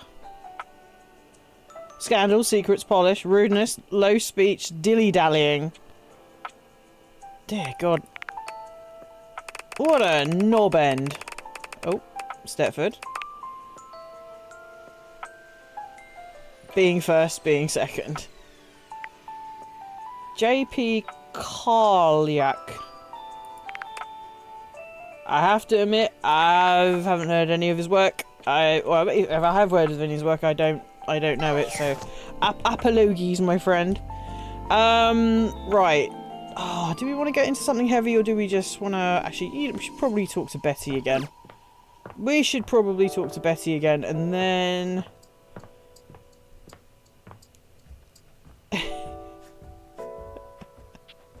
In the morning. It feels strange to walk into your bedroom with so much tension in the air. After all, this is where you go to relax and recharge. Yeah, it's true. But you told Betty you'd give her the day to consider her confession. And now she waits for you, seated at the bed like usual. You're struck by the realization that no matter what happens here, everything will change from here on out. Thank you for coming. I hope you got a good night's rest.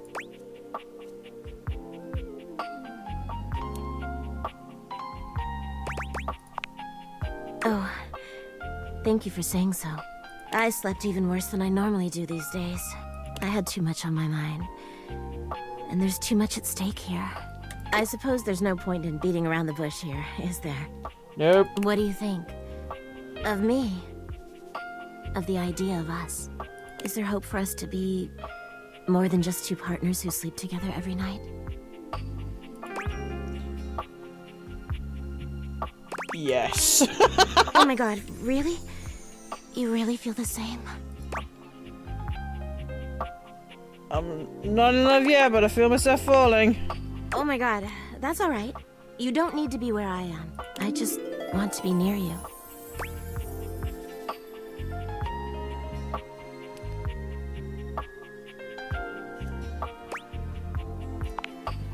Don't you worry your sweet little head about that. I don't expect you to sleep with me every night, or ever. And you being with me doesn't mean you can't be with others. I have my own fun, after all. I'm just so happy we can be together now. I honestly don't even know where to begin. I feel like I know you so well, but I want to get to know you better. And you must want to know me better. After all, I've only ever been a place for you to lay your head at night. You've never seen me for who I truly am until now. Tell me what you want from me, my love. All I want to do is make you happy.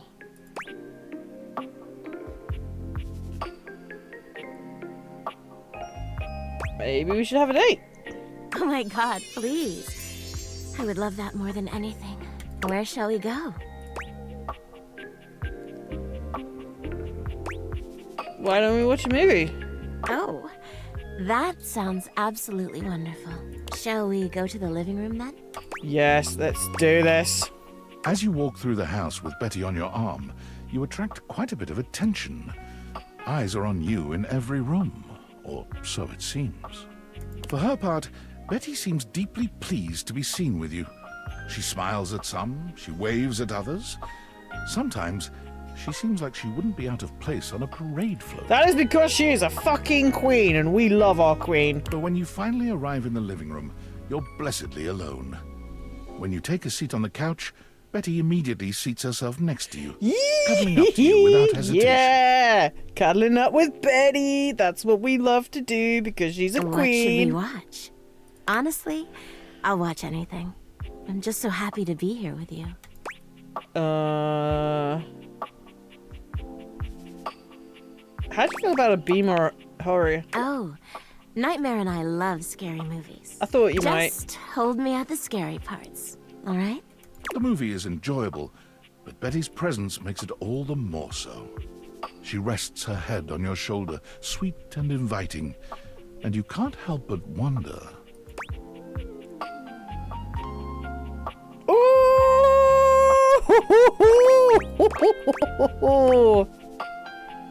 Oh, yeah.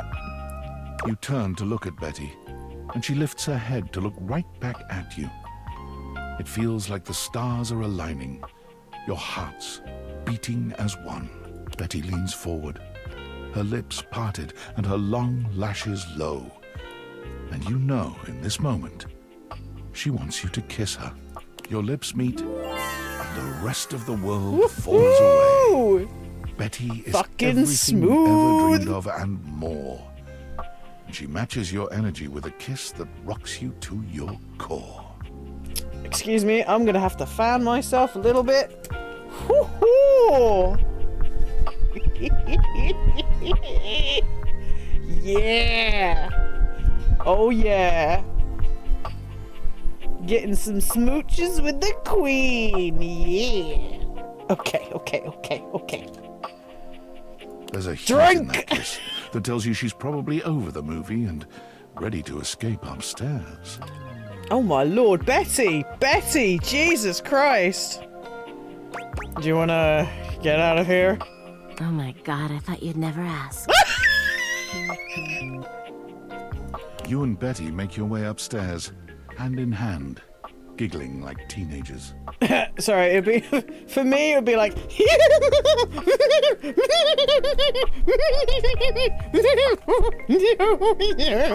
That's essentially what I'd be doing.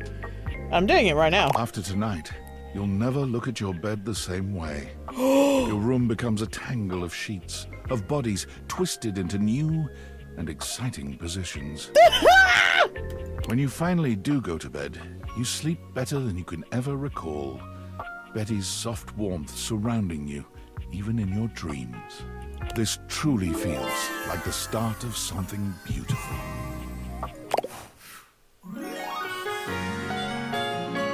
Yeah! We got Betty! Yes! It's a dream come true. God damn right it is, woman. Oh, we're going into empathy. Okay, cool. Excellent. I got 5 points in empathy and 10 points in poise. Nice. Oh, hey,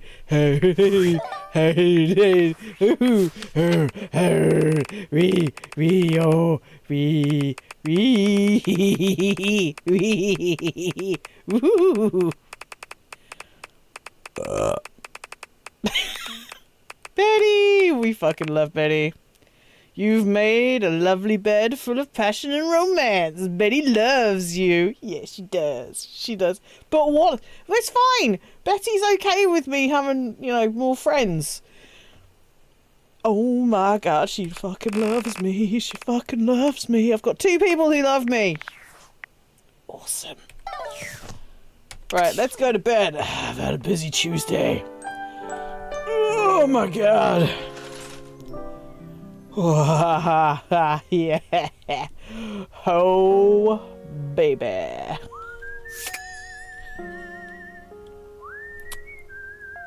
Oh, it's the bird that's whistling. Oh. Kowalski. Alright, let's talk to Maggie.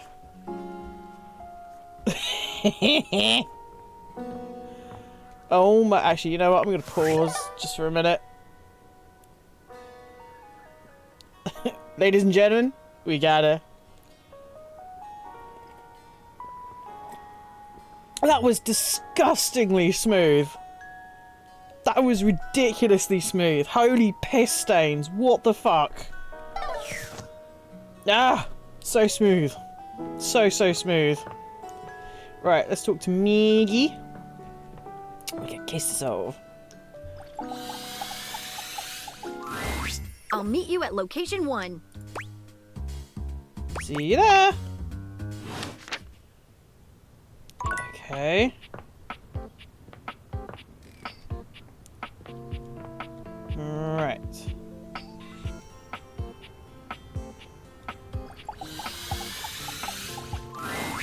Ah, you have been awfully rude. Trust me, everyone knows about that now. Everybody. And you return. Like me, your curiosity for scandal keeps you coming. So, would you like to hear the latest gossip? Why, I would be delighted. That's the spirit. Well, well, scandal time. This housedom, while it may appear peaceful from the outside, harbors a hotbed of scandal from the inside. For example, did you know that the previously paired aerialists, Washford and Drysdale, are no longer speaking to each other? I didn't know that. Next, were you aware that known vagabond Bobby Pin is on the loose once more? Can you imagine the heist they are planning? Can you imagine the romantic dalliances that make their way through the house? So they're the hardened criminal. I didn't know about that. More scandals abound. They say there is a shadow that does not obey the laws of physics. A true scandal that undermines the physical realm. That's impossible. And yet, they say if you peer closely at a certain shadow in the floor, you can see the crooked stranger himself. Oh, but okay. I'm not finished with the daily scandals, no. One has heard of self-insert, yes? Could you imagine a video game in which all the creators inserted themselves at once at the same time? Yeah, alright, I see what you're doing in the game. Such a thing is not imaginable. But in one that I've seen, they've hidden themselves within their very names. Okay, interesting. That is tough to follow. Very well. One last scandal. There's no possibility you've heard of it. Long ago, a relic was stolen from an island nation, brought to these shores, and hidden underneath this house in a box. Surely you haven't heard this yet. You're right, I didn't know that. No matter. That is more scandal than your puny pate can handle. I will teach you the ways of the scandal monger soon now. Oh, okay. Why didn't Maggie turn up? The first word that comes to mind when Holy you see shit, the that's a large big-ass cowboy. standing before you is solid. You might be intimidated were it not for the kind expression on his face and the sweet way he doffs his hat at you. No one's ever asked you this, but if you had been asked to imagine what your table might look like as a human, you think this would be pretty close. We've known each other for a real long time now, but we ain't ever been Steve properly Bloom. introduced. Steve Bloom. So, first things first, name's Abel, and I'm your table. Howdy. That is a big ass bear. That is a bear if I've ever seen one. I'm spooning in and I'm your human. I know it, but it sure is nice to hear it from you face to face like this. You know, as a table, it's my job to hold things up all over the house, and I take my job real serious. So, if you're here talking to me now, you must need something more than just my support. And if there's one thing Abel's gonna do, it's make sure everyone in this house has what they need. So, what can I do you for? There's gotta be something.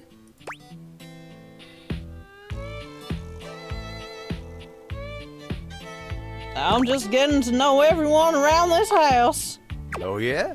Well, Skylar told me you was getting to know everybody real good. Yeah, I got to know Betty real good last night. Maybe You may have looking heard. at getting back into dating and all that. Dating, huh? Ooh-wee.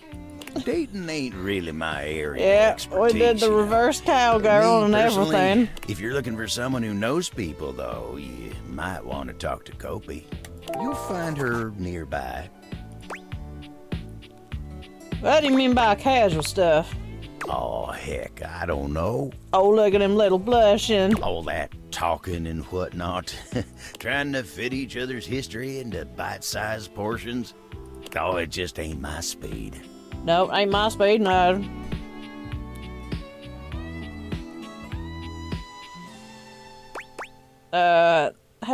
Hey, so I'm here. Then you really gotta talk to somebody who knows what's what with dating these days. Hope he'll get you on the right path. Wenda, tell her I say hey when you see her. Will do. You take care now. Alright, I am so confused.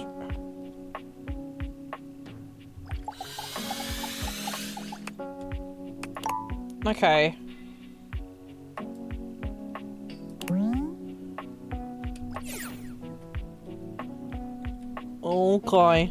Okay.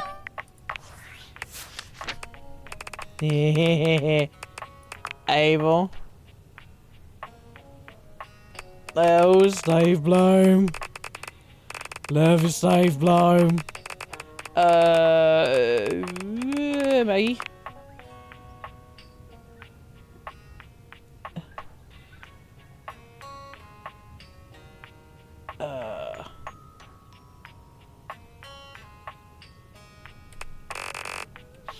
Location 1.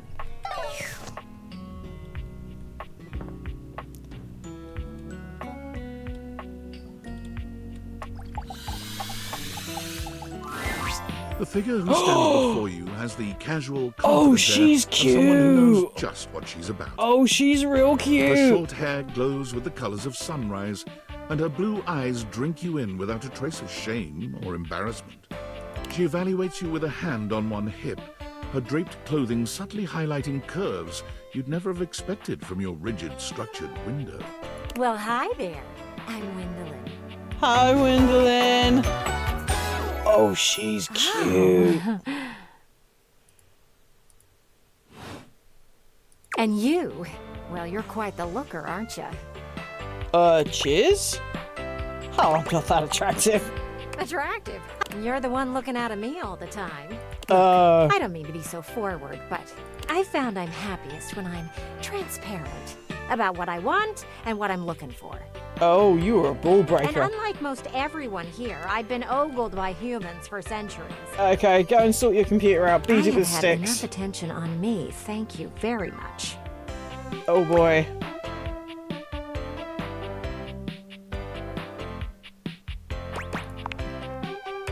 Still feels the same to me. You like it when humans look at your body and say, no, I'm only ogling your damn shirt? It's uncomfortable. Anywho, if I'm having to do one of these introductions, I might as well get this out of the way first. I'm only looking for one thing in a relationship right now. Okay, cool. Friendship? You know it. Cool. That said, I can't say I'm looking for anything too serious right now.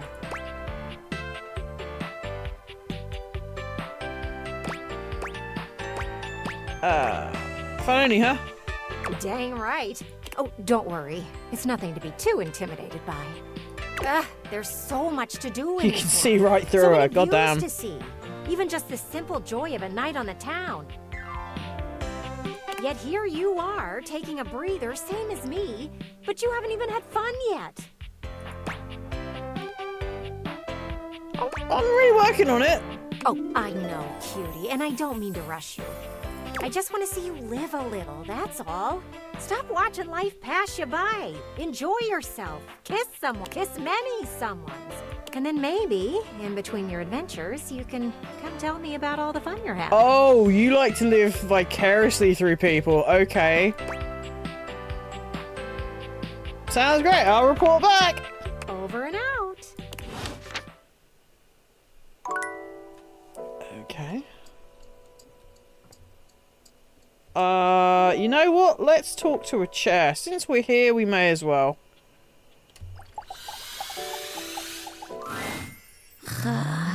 Oh, wow. Holy shit. Look at that design. What? Your order's ready, Mr. Davenport. Curtain rises at 6 p.m.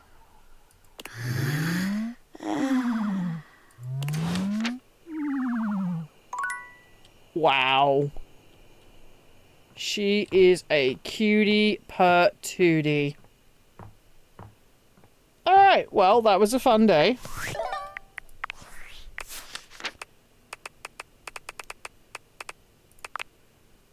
Oh, okay. Yeah. Oh, what? Oh, no, Winderlin.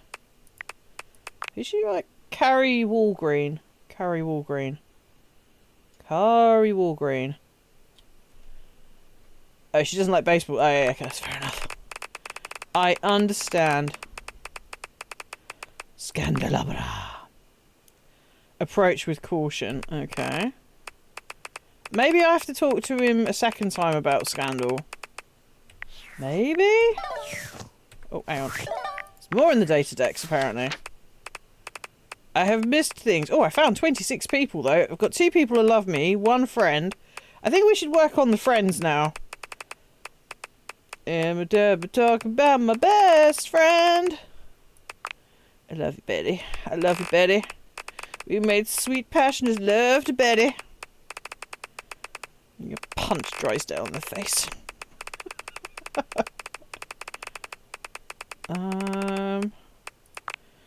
Timothy Timepiece. Fucking. Okay. Alright.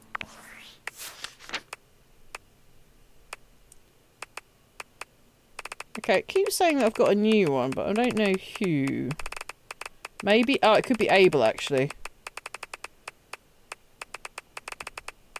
Harper. Is Abel in here?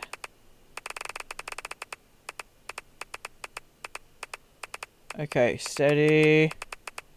I'm going too fast. Where's Abel?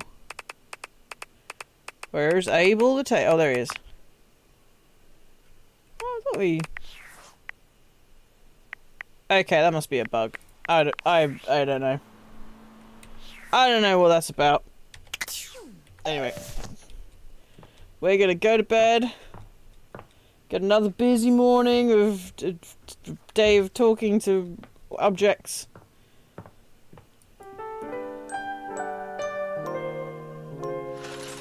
I mean, it's a bit worrying. Okay, so I'm gonna try talking to the candelabra again. Scandelabra. Let's see if that does anything.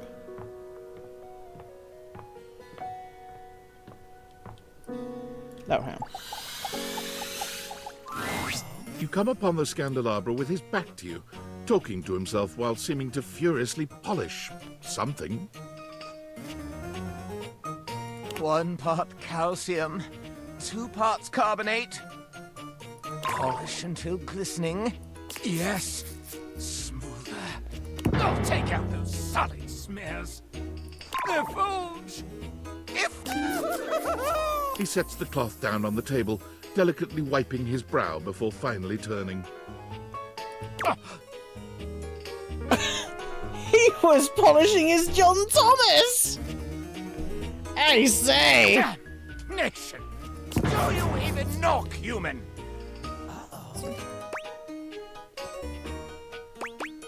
You're sitting on the table. Keep going. Maggie has a few questions for you. That silly little sleuth. Now, oh, how the polishing of my nop is a sacred art. I can assure you it's not. Only the most panegyrical of acolytes are Was he allowed to brass know rubbing? my Oh yeah, he was brass rubbing, alright. administrations.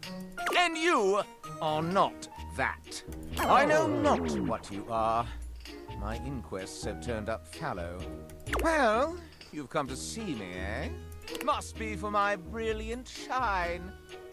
Which is what I was doing. Yes, you were. Yes. Sure you were. I am made of the purest silver.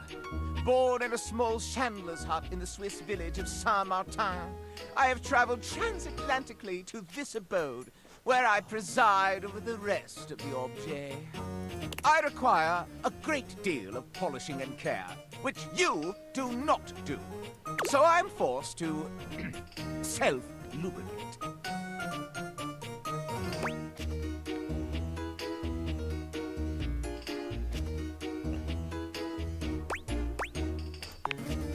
Why, I am better, older, wiser, and purer than they.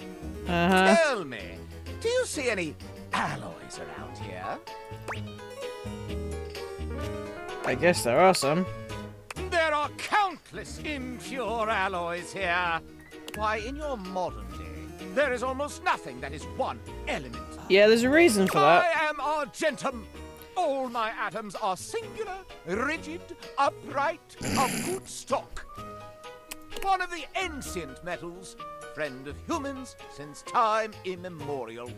And most importantly, I am chaste. Oh! That does sound important. I perch aloft this dining able, surveying the better part of the kitchen, living room, and the emptiest of walls.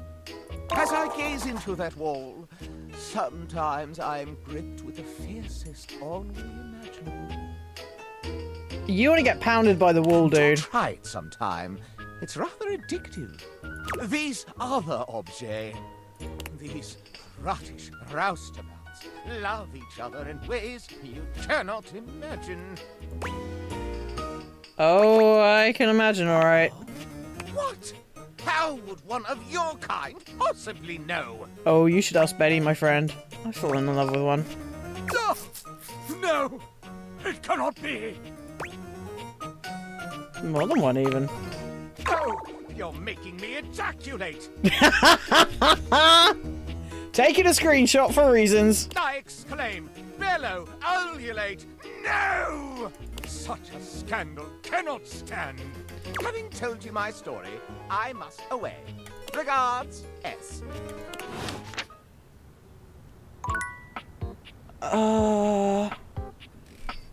Okay, right. I'm gonna talk to Maggie one more time. And then maybe we'll just go and find some more objects I haven't actually talked to. I'll meet you at location 1. Okay. Cheers. Otherwise known as the dining room table. I fucking did! Are you I'm so confused. You know what? Fuck it. Oh, maybe it's this one. Abel was friendly the last time you saw him, but he seems downright cheerful today. Maybe this is a kitchen table. He's whistling when you walk up on him, though he stops when he sees you, greeting you with a broad grin. Hey Abel, how you doing today? Oh, hey yourself, sunshine. You seem happy today. Oh, well, you know, sometimes a table just wants to feel heard. Had a long talk with Dasha before you got here. Dasha, my Russian bride. Going over the finer points of lifting, supporting, and, you know, just the good old basics. Just feels nice to be understood, you know? So nice that she gets you. It is, ain't it? Lifting's no easy job. We got a lot of folks in this house who do a damn fine job at what it is they do. But how many people's job is it to lift? To make sure everyone's got what they need, to make sure they know they can rely on you day in and day out? It's a lonely lot in the life of a table. But I knew what the job was when I signed up. Did you sign up for it? I feel it was like you just got assigned to you. Semantics, pal, semantics. I know who I am and what I do. But sometimes you just wish someone knew exactly what in tarnation you're even thinking about without having to explain yourself. That's Dasha. Oh, he likes Dasha. I like Dasha too, but I see. Maybe you should talk to her more often then. You think so? She had a real positive effect on you. Oh, well, shucks. I don't know. I'd hate to bother her. She's got a lot of lifting to do herself. I can't be distracting her from her very important job now. I think you should at least consider it. I'll consider it, yeah. Anyway, I can't take up much more of your time today talking about myself. Just remember what I said before, okay? I'm here if you need me. I will remember what you said. I will remember what I said too, please. I will. You take care now. This is why I'm not a voice actor. Okay. Oh no, I've gone through these way too quick. Okay, tell you what, let's talk to a cutie pie.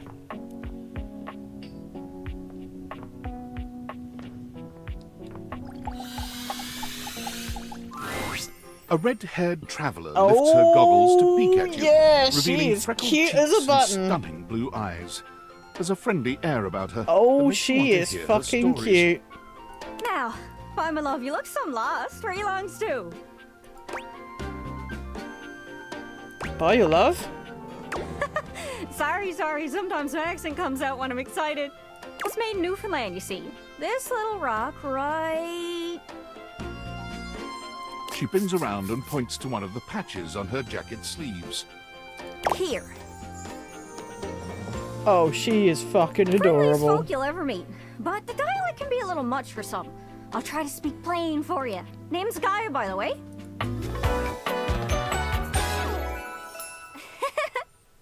I love you. I love you too. So, where are you from? I'm from Raccoon. Oh, that makes sense with that accent I'm hearing on you. Oh, yeah, that's definitely makes sense. Yeah. It's a right shame, though. See, I got all these countries and rivers and seas on my jacket. It's a collection I've been working on. And I know the names, but I don't really know the places, you know? I mean, heck, I got them all memorized even. United States, Canada, Mexico, Panama. The works. But without a story behind it, they all feel so far away. You'd think they'd be in arm's reach considering they're on my sleeves, but it's a brain problem. I just can't pin anything down without context. Without stories, maps are just paper. Dots and lines. The reason I ask where you're from is so I can shape the places in my mind with some kind of meaning. Because right now, it feels a bit like I'm just wearing a big vest of unchecked boxes. Geez, here I go talking your ear off. Sorry about that. It's just, I'm having trouble putting myself out there, and I'm so interested in being out there. I've tried. I want to talk to the others, but I think I must be too forward or something. I skip on up to them and I ask them about themselves, and they just run away. What do you mean? Oh, you know, I come up to the others so I can ask about them. Get to know them, who they are.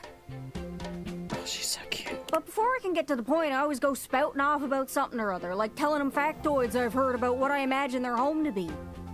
9 times out of 10, I'm some level of wrong. And the other time I'm right, but it's in an insulting way. One thing leads to another, and they give me this look. And soon enough, they find an excuse to leave. I'm just bad at it, I guess. Sometimes I feel like no matter how hard I push myself, I'm just going in circles. You know what I mean? Yeah, I'm working at other people too. It's hard, isn't it? It's very I can hard. see why you need practice for dating. It's just too easy to mess up. You say one wrong thing and poof, they're gone. It's so frustrating. Sorry, I think I might be Mercator projecting on your situation a little bit. Oh, well, I just had the best idea. You're running to the Four Winds meeting with people and speaking to the others, yeah? I'm sure some of those folks come from other places, right? Travelers, you knows what I'm saying. Why don't you ask them what they're about? Get to know them a little better, figures out they ticks, and come back, we'll have a yarn. Sound good? Sorry, I didn't catch that. Speak plain, Gaia, speak plain. Okay, so, you're speaking with objects all over the house. You know how some of us have little labels that say things like made in China or Hecho in Argentina. On the bottom, well, that means those objects are travelers. They come from away. They're from somewhere else. Somewhere on my jacket. Those are the objects I need to talk to. Those are the ones who can fill out my checklist. This map is uncharted. But if you can bring me back stories from those travelers, then I'd be able to write little notes down here and there, and pretty soon I'll be a bona fide travel guide. It's everything I've ever wanted. And you'll get a chance to practice talking more. Are you shy? I can help. People tell me that I never shut up. I can help you learn to never shut up. Doesn't that sound great?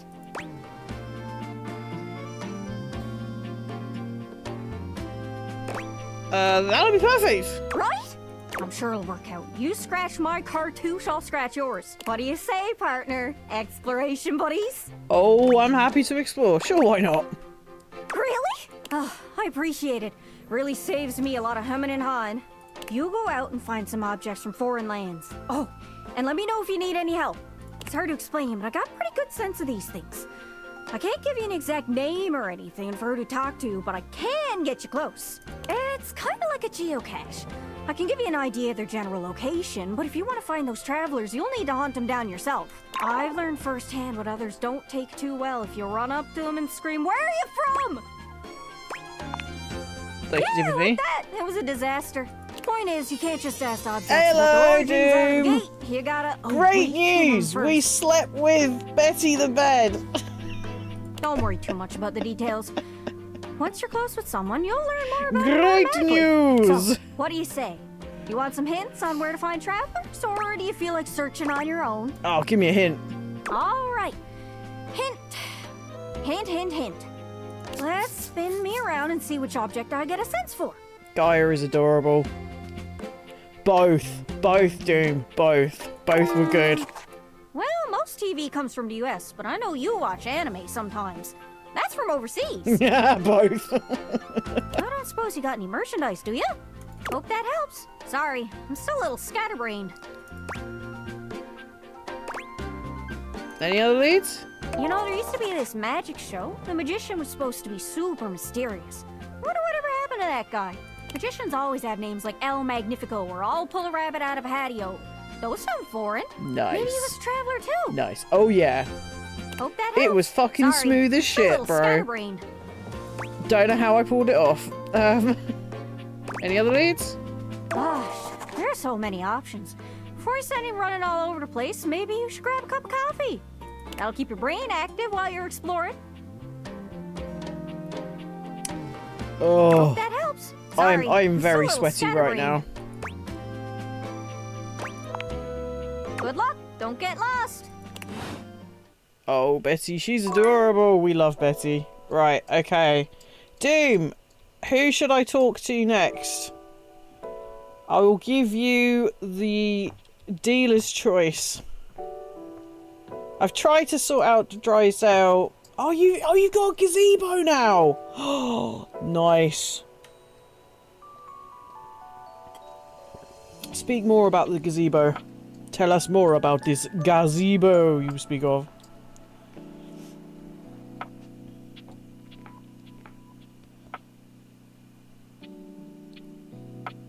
Have you spent ages staring at? I've spoken to the wall.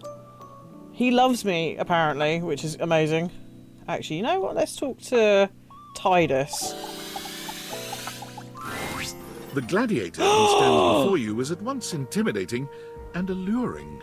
She glares at you like she means to run you through. Oh my god! It's the Daz Doorstep Challenge Wonder Woman! Oh, hello, sailor! Also emanates the refreshing scent of springtime breeze. I do like a springtime It breeze. slightly undermines whatever murderous intent she may actually have. She is beautiful and terrifying, an Amazon in blue and pink. But even as she points her sword at your throat, all you can do is marvel at just how clean and sweetly scented it is. Yep. Who dares disturb me? Oh, I think that might actually be the voice of Wonder Woman.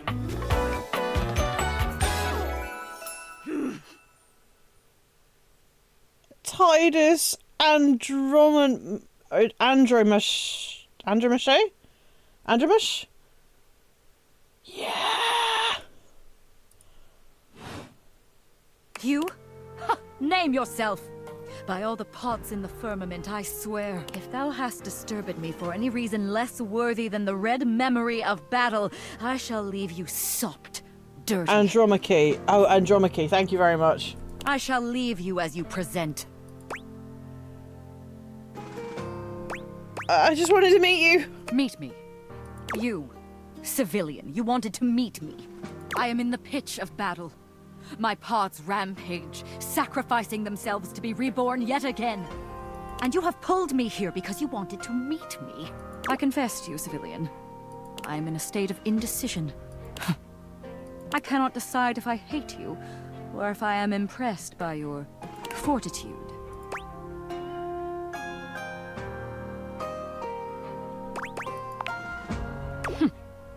Fortitude.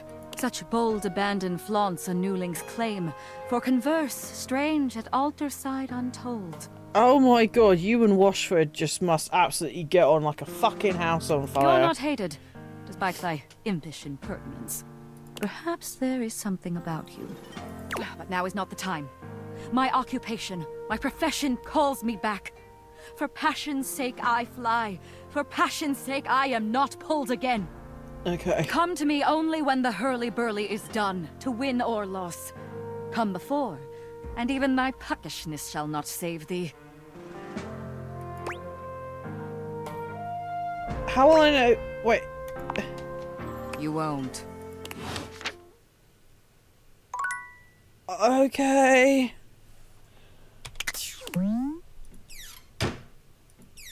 Okay. I'm just gonna go to bed now.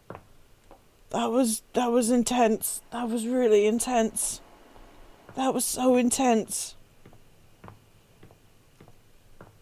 I don't know how to feel. I don't know how to feel. Actually, can I open this? Nope. Still can't open that. Alright, let's go to bed. I'll do a little bit more. Alright, let's just quickly save.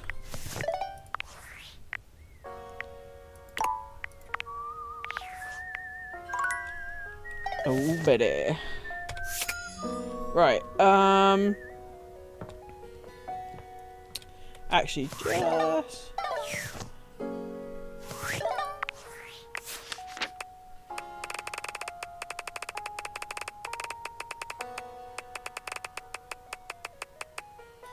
me.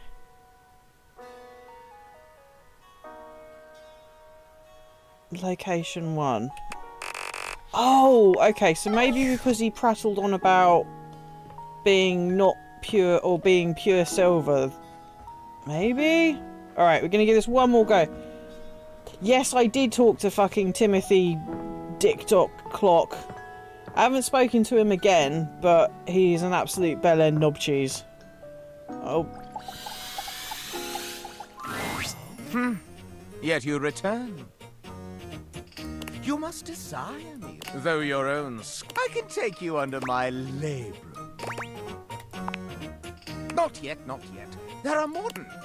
But tell me, when I spoke of pot, do you even know what that is? So, that's been a vicious. The knob is above the base and is decorative. Wasn't scheduled, yeah. Yep, he isn't. Well, we caught him polishing his knob the other day. Where on me is my labrum?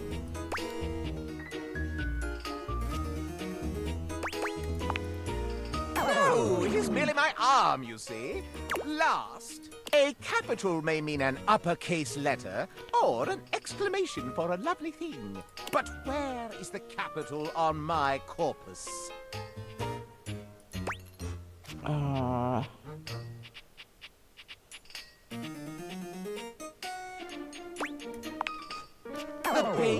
The capital is underneath each sconce. Well, you have stumbled in your attempts to allow me to tally up my feelings for you. I deem you not yet worthy of my inner victim.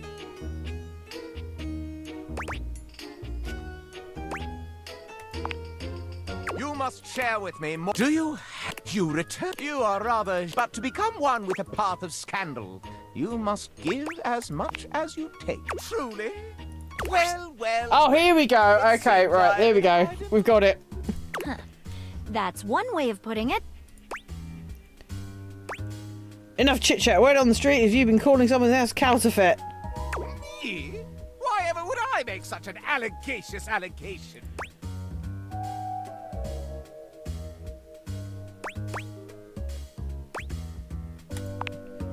I challenge you to. You asked for it. Stepford. Hi, Scandalabra. Scandalabra's face falls. Oh, drat. Remember last week when you told me the silverware is fake? It's not real silver, it's counterfeit? I have a faint recollection of such an occurrence. I remember it clear as day. You started the rumor, not me.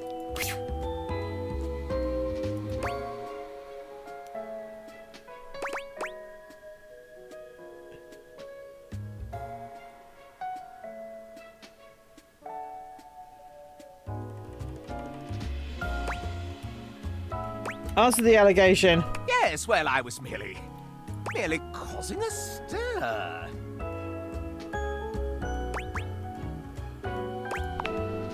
Oh, really? What are you going to do? Debunk it? Precisely what we're gonna do. Precisely. But first, why the rumor? Why, you ask? Why? Scandalabra loses control, looking rather like a harried murderer at the witness Oh my stand. god, we are fucking living Ace Attorney right now. Because it's true. That's why. I've seen the silverware flaunting his authenticity left and right, and I simply had to put an end to it. Okay. When you've got real pedigree like I do, you can't bear to see others pretend they've got the same class. Right. Quite a bold claim, Scandalabra. Can you back it up? Why, certainly. Uh-huh. Okay, why don't you give us your evidence then? Go on then. All right, I will. First and foremost, true silver like me shines brilliantly. Have a look and see for yourself. I'm dazzling. The silverware in the drawer is dull. Even has some streaks on it. Second rate, obviously. Okay, what else? Second, there's no need to mark real silver. It's enough on its own and needs no stamp of approval. The silver in the drawer is all covered with stamps. That's not fucking true.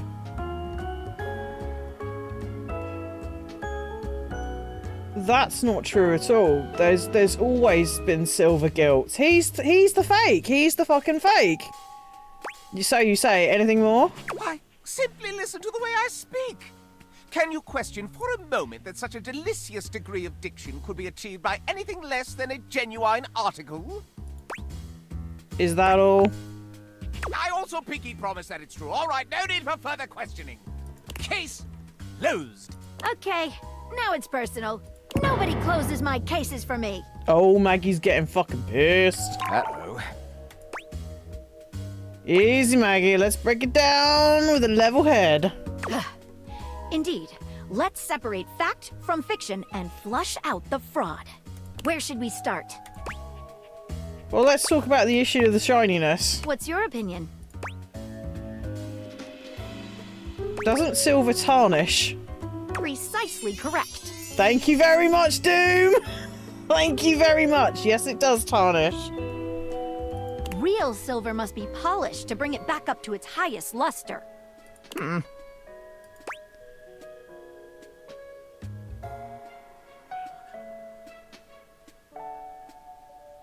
How about the way the Scandalabra speaks? What about it?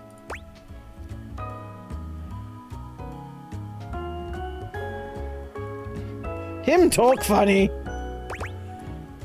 He did take pains to point out the delicious degree of dictation.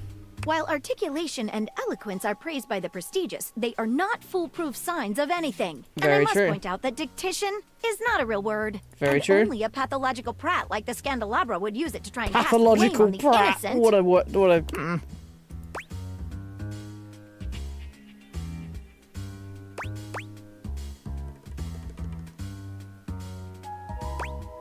Alright. Naturally, I shall. Alright, I think I've had enough. Not so fast. You're forgetting one last thing. Quite so. The engraved. The supposed stamp. Real silver is stamped in order to affirm its Yes, it authenticity. is. If we look on your bottom, however, Scandalabra, I suspect we shall find something other than such a stamp. Oh no! Not my... Maggie slips around the Scandalabra, grasping his coat in one hand and lifting it to inspect his posterior. It's gonna have Made in China on it. Made in New Jersey! He's in New Jersey! He's He's a fucking New Jersey guy. Not a stamp of sincerity, but the note of a knockoff. Made in New Jersey. Again, if it's made in America, it's a fucking knockoff. Oh, the shame!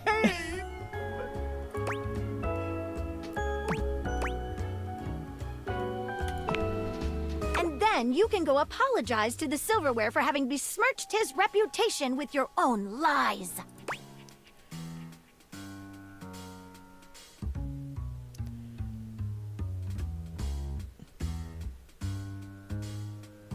I don't know, I'm just along for the ride. Scandalabra's expression goes entirely blank. All right. I know what I've lost. I'm not really a so-called Scandalabra. I'm a completely ordinary, cheaply made knockoff from Freehold, New Jersey. I just want to be special, you know? When you're mass-produced, you just get that urge to strike out on your own. Rebel knows how it is. Shut up, cuck.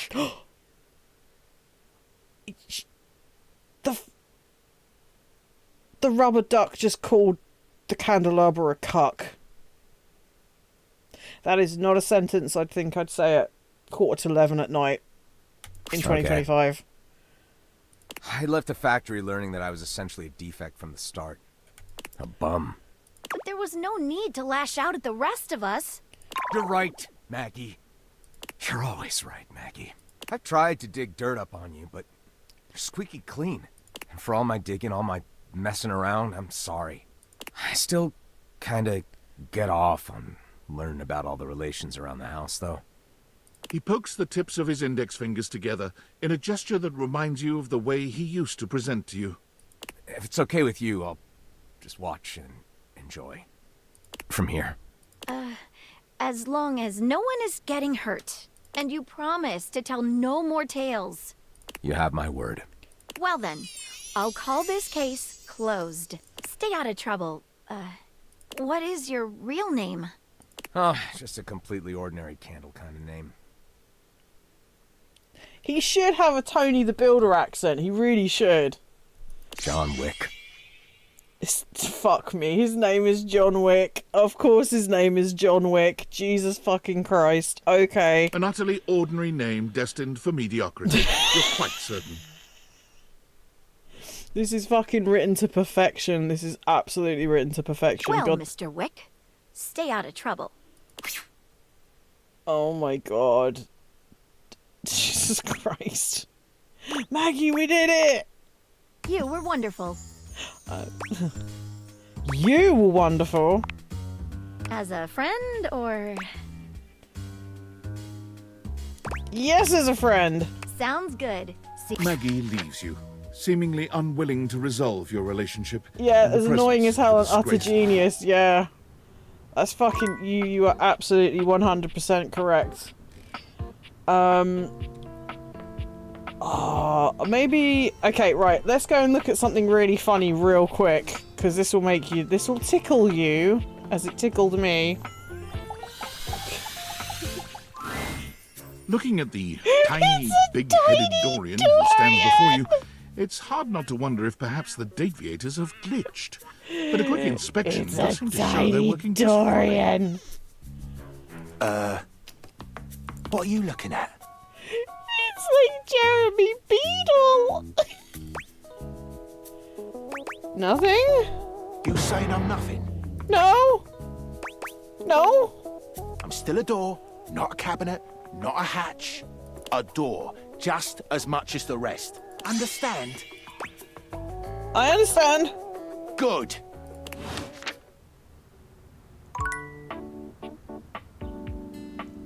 Okay, he's got small man syndrome. That drama right there is just too much for my fucking brain. Peace out, Cub Scout. That was a thing. That was the thing that happened. Oh, let's do the TV. It takes you a moment to realize that there is not, in fact, a test of the emergency broadcast system standing in your Watch living out, room. little Dorian's Though about. the colourful figure standing across from you certainly bears a striking similarity to that TV classic. Even before they speak, you can feel a frenetic energy in the air, like someone switching between... Yo, yo, yo! Oh, no. Don't touch that dial, cinephile, because my favorite studio audience is now in attendance. No, Lux can fuck off. Lux can go and fucking do one. The VIP attendee, the Uber viewer, and sometimes wooer. The supreme dream who makes this flat screen scream. How can I cater to my greatest spectator? Oh. Who are you? I'm the one who knocks. Hey, Brady Motherfucker! Hey, Logan, how you doing, buddy? Guess who I got in bed with? I get that reference. Of course you do. Your taste is Welcome, base. Raiders. Welcome. Oi, oi. How's it going? Before we get to what's on my screen, let me properly set the scene. Oh no, he's just gonna rhyme all the time, isn't he? How's it going? How did you get on with Date Everything? The name's Telly. Rhymes with Nelly. Like, whoa, Nelly. Did you know Telly offers 5,000 channels like an endless deli? Holy smokes, folks! Oh dear Lord. Yes, it is gonna ask not it's what your basically country taking up can my do entire for week you. now. Ask, can you dig it? Wow, 5,000? Really? Damn straight! Also, oh, there's a soap doggo! Okay, we might have to go and look at that next. It's one small step for man, one giant leap for mankind. 5,000 channels is the most offered by any provider. I know this because I'm an entertainment insider. 5,000 channels of cheers. The sink is in the laundry room. The sink in the laundry room, nice. Can Valdiviflix compete with that? Or even Viewloo? That Valdiviflix copycat? Telly shows are must-see. Their programming's just musty. How's your pricing? Prohibitively expensive. Typical. Can't fault a TV for trying. Anyway, since you're here, my dear, why don't you just kick back and recline? Unwind from the grind and free your mind. With 120,000 Yeah, he's that's exactly what I thought as soon as he came on. I was like, Ruby Rod! Come in, my man! Come in, my man! Until I go blind? It's just an expression. No need for obsessing. In case of ocular degeneration, we'll just get you some medicine. Okay, let's do this. Loading programming. Loading programming. Optimizing for I comedy. love the fact that the TV is his afro. That is amazing. Pratfalls and close calls pump straight to your eyeballs. Yeah, Mr. White. Yeah, science, bitch. I found 15,000 shows you wouldn't oppose. So what genre can I impose on you with my Lilo flawless Dallas flows? Multipass. Good chicken. Home renovation. I like home renovation. Time for some Allons-y from the creators of Home Allons-y. is Where We Oh, Bury he's a Grandma Doctor Who and reference. Festive Infestations comes Balls to the Walls, a thrilling home renovation series where each episode follows the demolition of a different home using wrecking balls as the primary Come in, tool my man. of destruction. Come in. We have no fire. We have no fire, man. We have no fire. Hosted by demolition expert Carlos Balls of Steel Balenciaga, and featuring an all-original music score from MC Whammer. No home is safe from the swinging force of Balls to the Walls. So, my beau, does this show make you go, whoa? Maybe we could talk about our feelings. That'd be nice. Danger, Will Robinson. Danger. Look, if that show isn't for you, I need to got watch The Fifth Element again. Yes, we need to watch The 15,000 Fifth other Element options again. we It was a can fucking great movie. Honestly, that sounds like something I'd get for.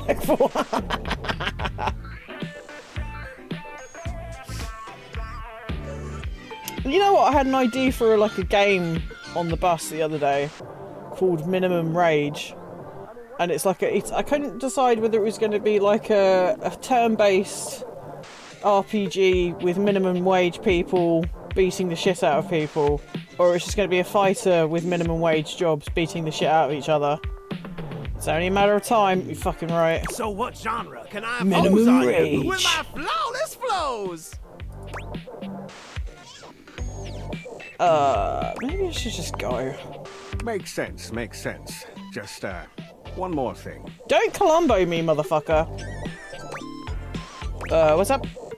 Look, I don't want to pry, but I gotta know. It's not because you prefer Valdiva flicks, right? It's just one more step up from bum fights. Because Yeah. that'd be a huge blow to my ego.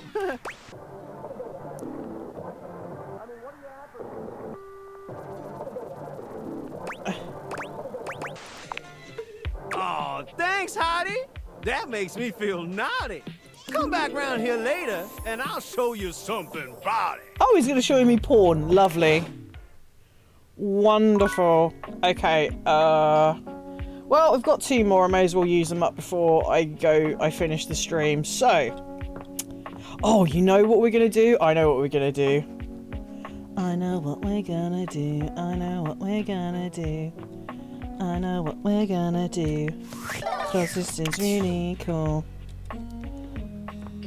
The bathroom sink. Oh, no, he scared me. I've seen the bathroom sink. It scares me. Right. I think... Here we go.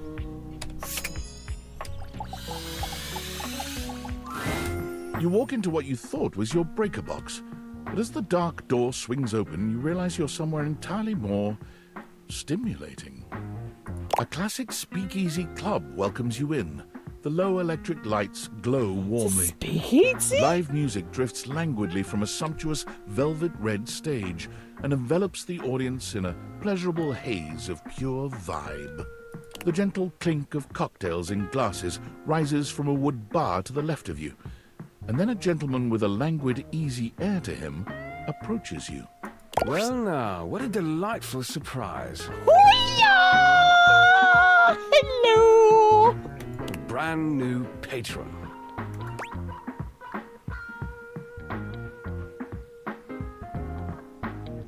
New, I'm here all the time, or at least every time it rains in the breaky trips.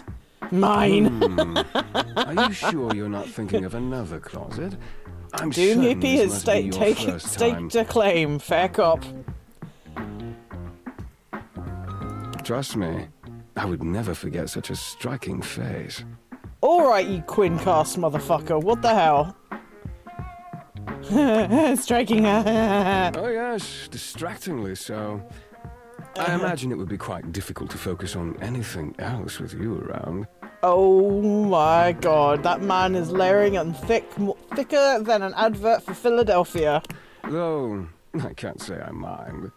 You have quite the reputation around the house, live wire. No, it's not Liam O'Brien. I can tell you who it is, though. I'm eager to explore it for myself. Oh my god. But we're getting ahead of ourselves. Where are my manners? This is Jonas Scott, aka Legoshi from Beastars. Or Legacy. I think it's Legoshi. Legacy?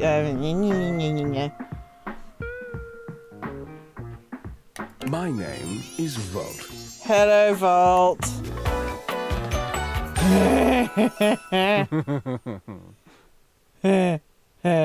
Okay, He extends a hand towards you, a conduit of pure, dangerous sexual energy that charges the very air between you. Go on to YouTube, look up Jonas Scott. He's got a big old furry suit of Legoshi. What else he's been in? He's in Demon Slayer, I know that much. Oh, what else has he been in? He's been in loads of stuff recently. He was kind of like an up and coming voice actor. He's now kind of in everything. He looks like a big old fucking nerd. in a nice way. I say that with love and respect. He lowers his head to brush his lips across the back of your hand. Was that a spark of static electricity you felt just now? It's a pleasure to officially make your acquaintance. He doesn't. The British accent is dangerous with this one. Taking Dangerous. his eyes from you for the first time, Volt slips his arm around your waist and turns you slowly to take in the rest of the room. Holy piss nuggets and waffles. Welcome to the Breaker Box, the pinnacle of luxury and entertainment, and the most exclusive club in the house. Impressive, isn't it? There's more than one club in the house? Why would there be, when we have everything you could want right here? That sound, the flickering lights, it can only be a power fluctuation. It's like MacBerry minus the buffoon. That's true. Wow, does that happen?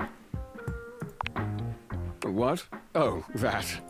Well, that was nothing. Just a little surge. With this much energy coursing around, it's bound to happen from time to time. Volt. Oh!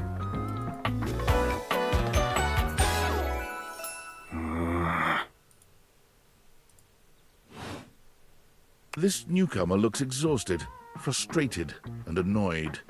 His sleeves are rolled to the elbow, revealing calloused and bruised hands that he wipes on a rag. Eddie! Just in time to meet our guest. The human. So this is how Jonah Scott usually sounds like. British Jonah Scott. Normal Jonah Scott. British Jonah Scott. Normal Jonah Scott. British Jonah Scott. Normal Jonah Scott. Yeah, okay, you get it. You get it. Okay. What's she doing here? I'd imagine if we don't poison the mood, they'll be joining us for the headliner show. Joining us for tonight's show, I hope. Is this a sex club? I am. Unless you have other plans. I mean, me and Betty were gonna kick back and shenoogle. I guess not. We'll have to work on that enthusiasm. Right. We'll have fun with that. I finished the patch. I'm clocking out. Not my best work, but it'll hold for the show. Ah, I see. And you're sure you're feeling all right? I'm fine. Just don't overdo it. Eddie turns and trudges away, focusing on the rag in his hands. Is he okay? Of course. Eddie always is. His human skills leave something to be desired. Best to simply give him some space. Back to the matter at hand. Tonight's show. Shall I set you up at one of our VIP tables? What is this show exactly? Open Spotlight. Our nightly talent showcase featuring the hottest up-and-coming acts from across the house. It's a real crowd pleaser. My god, it's an open mic night. Hell, fuck yeah. Shall I set you up at one of our VIP tables? Yes, please. Sure you don't want to talk on Eddie? Oh, that's very thoughtful of you, but I assure you, what Eddie really needs is space. I'm not convinced. Maybe I should go check on him there. I insist that you don't. Before you can even take a step away, Volt grabs your arm. A fire flashes in his eyes for a second. Then it's gone and his grip loosens, the friendly mask returning. Well, not now, at least. It would be a shame for you to miss the show after all the Oh, hard red work flag, that went red into flag, it. red flag. And Eddie would feel dreadful. Red flag. He hates to be worried Red flag. over. Shall I set you up at one of our VIP tables? Okay, lead the way. With pleasure. With a wink, Volt hops nimbly up onto the stage. Good evening, you scofflaws and ducky watsits. Looks like Johnny Splash is going to be singing for us Oh, tonight. look! There you go. Johnny Splash. Be warned, patrons. You might get wet. I'm taking a screenshot for fucking reasons.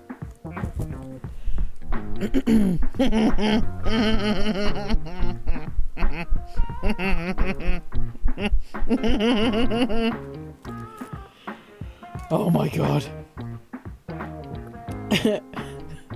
Jesus Christ. Whoa. Oh, it's Junkie Dude. Hi, everybody. I'm Johnny Splash. Oh my fucking god. I got a song for you all tonight. One from the heart.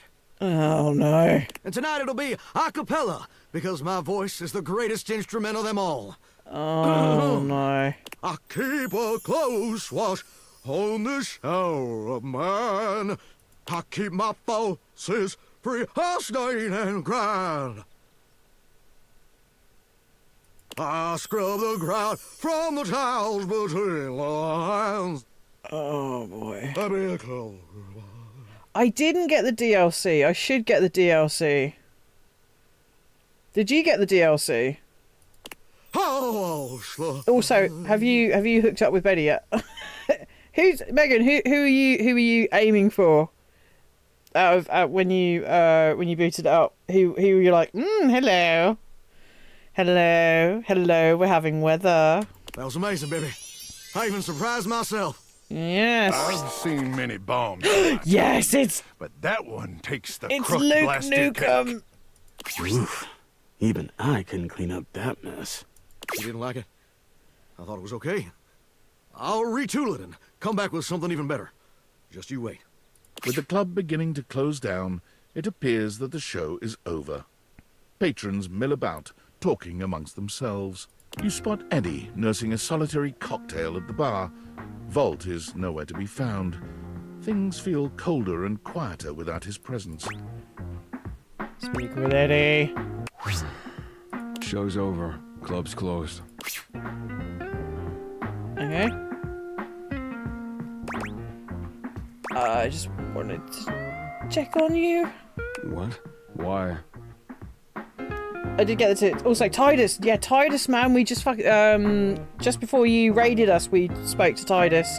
Holy pissing fuck nuggets. Keeping options open, though. Yeah. I do get the DLC. What do you get with the DLC?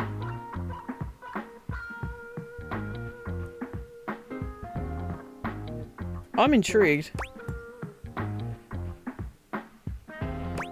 You seemed upset earlier. I wasn't. Happy? You can go now. Are you always this oblivious? Yeah, kinda. Then allow me to make it perfectly clear. Bazumi's lady is the DLC, I thought. Get out. Oh, wow, okay, he's not a happy bunny. Alright, okay. Oh, hang on. Tinfoil hat. I'm sorry for the abrupt intrusion, but there's an urgent topic I need to discuss with you immediately. Okay. Is everything all right with the Dateviators? Are they operating efficiently? I think so. Why? Well, as you know, I'm able to remotely monitor their functionality, and I've been noticing some deeply troubling readings coming from the Quantum Catalyst Activator. What's that? It's very sci-fi, but essentially, the Quantum Catalyst Activator is the internal hardware that allows you to directly acknowledge a thing's existence. She and is recently, indeed. Nice. it started to emit metacognition readings unlike any I've ever seen before. I'll keep an eye on things over here, but please inform me if anything unusual happens. Oh, and if they get too hot, throw them in the freezer immediately. Your life depends on it. Thanks for letting me know. It's not safe to talk anymore. I'm in a really sketchy neighborhood, and this phone is super duper expensive. But I'll keep analyzing the data. Okay, cool. Okay. So we got Dorian. Oh yeah, we met small Dorian. We met the tiny... He was... Oh, so it is the ironing board closet. Yeah. We met tiny Dorian and we met back Dorian, which was great. So dumb. Abel has a thing for Dasher. It's so cute. Eddie and Volt operate the Breaker Box, a popular club on its own. Yeah, so red flag, kind of a red flag.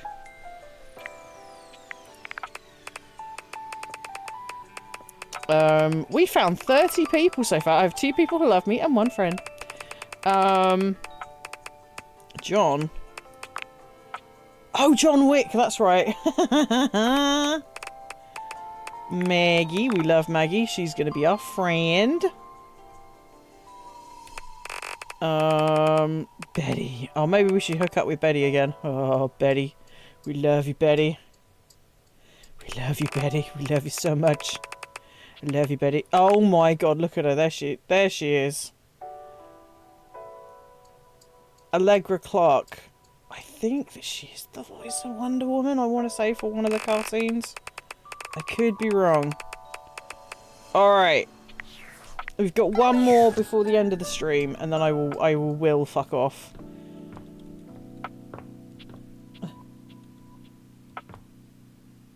Ah. Oh, I don't want to talk to Lux again. Lux can go and fuck off.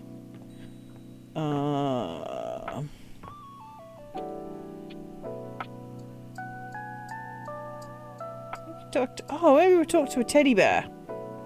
Let's talk to a teddy bear. Why not? Let's go. There's something so intensely familiar about the cuddly stranger standing in your closet. He's so big and fluffy! The combination of his massive stature and the soft materials he wears produces an almost irresistible urge to hug him. I want and the to aura of hug safety- him! Well. Aren't you a sight for sore eyes? Yeah. Lux is a twat. Lux is a ginormous twat. He is a twat. Oh, that's right. They are a twat bucket.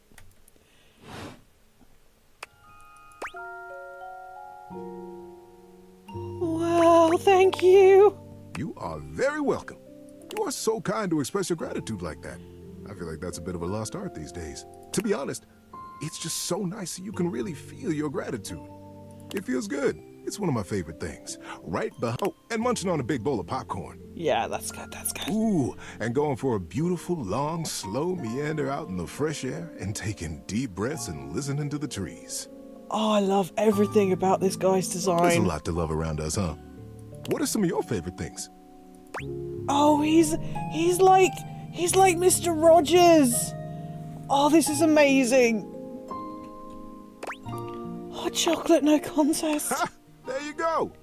I must have made hot chocolate 100 different ways in my life, and every time, it's just the best. I think at this point I might be mostly made of hot chocolate. Not that I'm complaining.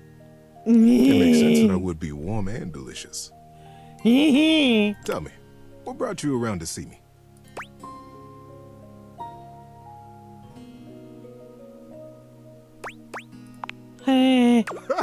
Not at all. Not for me, anyway. Closets are some of my favorite Oh, rooms in the look at house. he's so adorable. I just want to smush my face into his chest. Get a good cozy blanket, a candle, and close that door, and you've got a perfect little cocoon. That's A little true, nest of actually. Peace and safety. You're welcome to share mine, or we can sit on the bed and talk. I'm comfortable in either place, and no matter where I am, Would you like to come to bed I'll with always me? be I'm happy sure to be Betty wouldn't mind. I'll leave it up to you. Where should I go? I'm bringing you to bed with me, yes. So comfy. I've got a terrific story lined up for you tonight. Are you ready? Yes, get Teddy. Teddy needs to go to bed with us. Absolutely. Being that it's getting to nighty-night time, I got a story to help you drift off to sleep. This was perfect for the end of the stream, by the way. This fucking works. For me, whenever it's daytime, I'll give advice. But at sleepy time, it's story time. We get a story? Oh, he might be gay.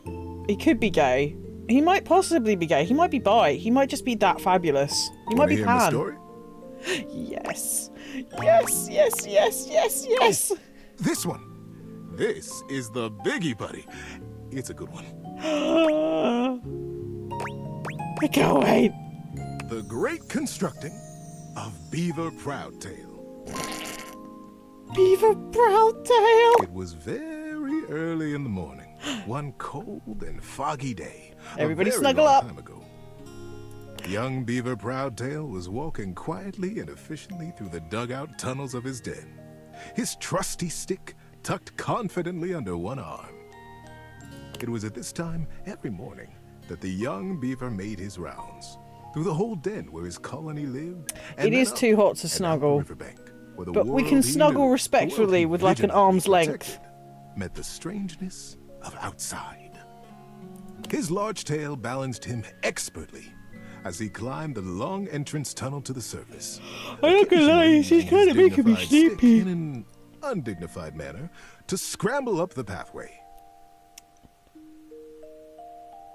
Oh, yeah. As he heaved himself out onto the bank of the river, Beaver's attentiveness grew even more acute. It was dangerous to be outside alone.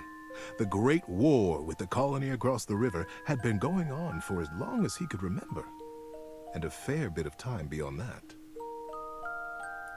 It seemed like there had always been the war. He couldn't remember any outright battles or even any scrappy skirmishes, but they were definitely at war. For a moment, he almost asked himself what the war was even about. But he forgot to finish the question.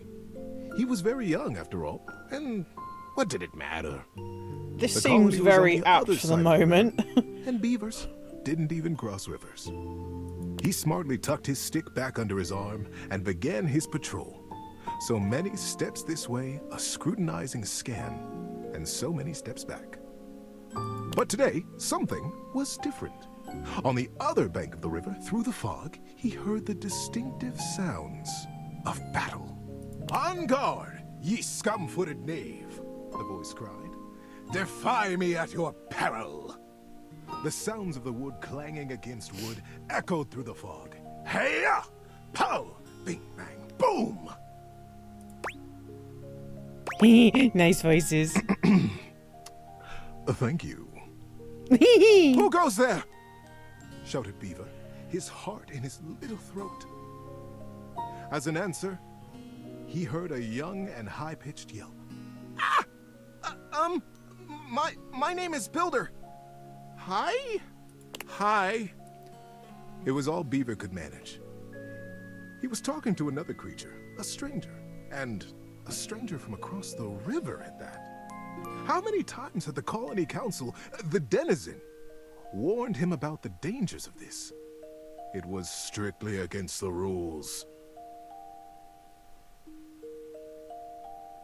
And Beaver had always followed the rules. Hi! The voice came careening back across the water. What's your name? Beaver heaved a deep breath. Whoever this Builder was, Beaver was not going to be shown less brave than he. I'm Beaver. Beaver Proudtail. Well, hello, Beaver Patton. Builder Jumpfoot's my name. I'm playing at war. Want to join me? I most certainly do not, cried Beaver. Playing at war? War is serious business, not for playing. My colony is in a war right now, and I'm going to be a general when I grow up. I'm going to win that war. You'll see. Oh, gosh. I'm not quite sure where this is going. I sure hope you do. My colony Hope is in this a war doesn't too, turn into a boy with the striped pajamas, because I don't think I can fucking handle that right now. Games are so much less boring than warring all the time. The pieces began rapidly whirling around in Beaver's mind. Builder's colony. He's at war too. Right across the river. He realized he was talking to a beaver from the colony across the river, his sworn enemy since birth. Just then, the wind blew a gentle clearing in the fog, and the two young beavers saw each other for the first time. They could have been twins. Bright black eyes, thick tails, strong sticks, embellished with their colony colors. Builder's face broke into a broad grin. You look just like me! Scoffed Beaver. I'd say you look just like me! Builder laughed. The two regarded each other in amazement for another moment. It was the first time either of them had seen a denizen from the other colony. Builder leaned down and hefted up a perfect pebble from the riverside. Not too big, not too small. He tossed it up. With perfect timing, he swung his stick easily, and Beaver heard it crack as it met the pebble in midair and sent it winging across the water. Instinctively, Beaver reached out and caught it in his paw. Now he was accepting contraband? What would his parents say? I wonder. But, upon inspection, the pebble was quite beautiful. It had a single bold red stripe around it, and it was wet from the riverside mud. His young mind decided that he would keep it. He would keep it a secret, of course, and that was all right. The denizen didn't have to know everything. The clearing and the fog began to fill with thickened air. He looked up, suddenly anxious to lose his new friend. Friend? Huh. How quickly that had happened. And there Builder was, smiling and waving. "Maybe we'll play together again soon," he offered. Beaver gripped the pebble and nodded. Yes. Yes, maybe. One day. And then Builder was lost. Beaver finished his patrol and took his new experience, his pebble, and his smartly tucked stick back down to the colony. How you doing, buddy? Need a break? I'm in, this is fun. Many seasons had passed since that morning when Beaver Proudtail, all grown up, marched through the tunnels of his colony toward his audience with the denizen. Today was the day he'd been anticipating his whole life. Today, he would be made an under-general of the colony, and he'd finally have the chance to present his machine. Oh, God. See, the machine he envisioned was a daring one. He was prepared for pushback and doubt from the council. Was it a hex in core? particular. Was it a hex hammer? The longest had been the leader of the denizens for most of his life, and she was not always interested in things new or unfamiliar. I've made a nuclear bomb. But he believed in it, and he was determined to persevere. He rapped on the denizen chamber door. Knock, knock. Enter! He took a deep breath and pushed. My goodness, Beaver, sighed the longest, brows knitted. This machine is quite an undertaking, and you won't even tell us what it does. Yes, ma'am, Beaver nodded. It must be kept a secret, for now, but I promise it will conclusively end this war. The longest considered. Normally, I would say no. Unfamiliar can be dangerous, and outright new, well. She stroked her silver Fuck off, gray Heimerdinger. whiskers. The other council members watched her reverently.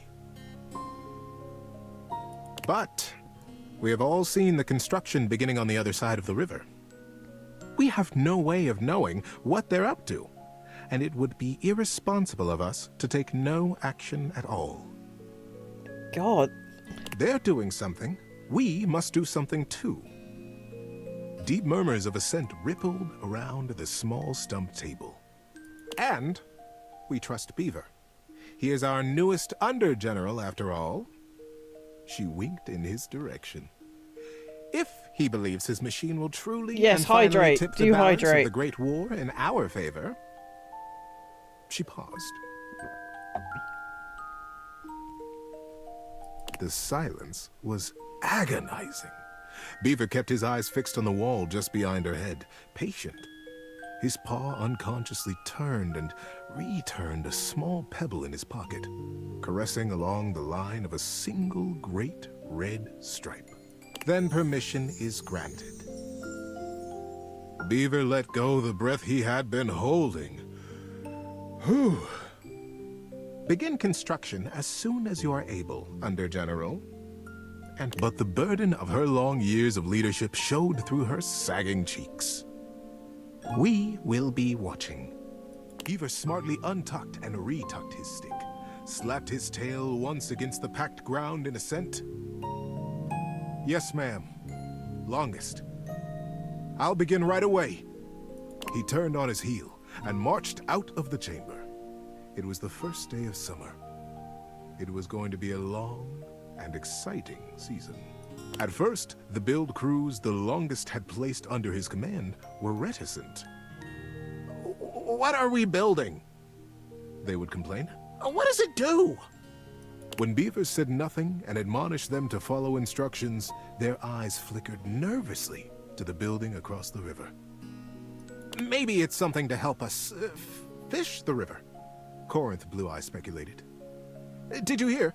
Denny Strongpaw almost got swept away yesterday. And his whole crew. He did? But Denny's the strongest fisher we have. Shelby Tunneler sighed. Ah, this river. It's so fast. I didn't expect this bedtime story to be so fucking in-depth. Yes, Jesus Christ. Yes, retorted maddened Sharptooth. But fishing will not win us the war. We must focus on the war.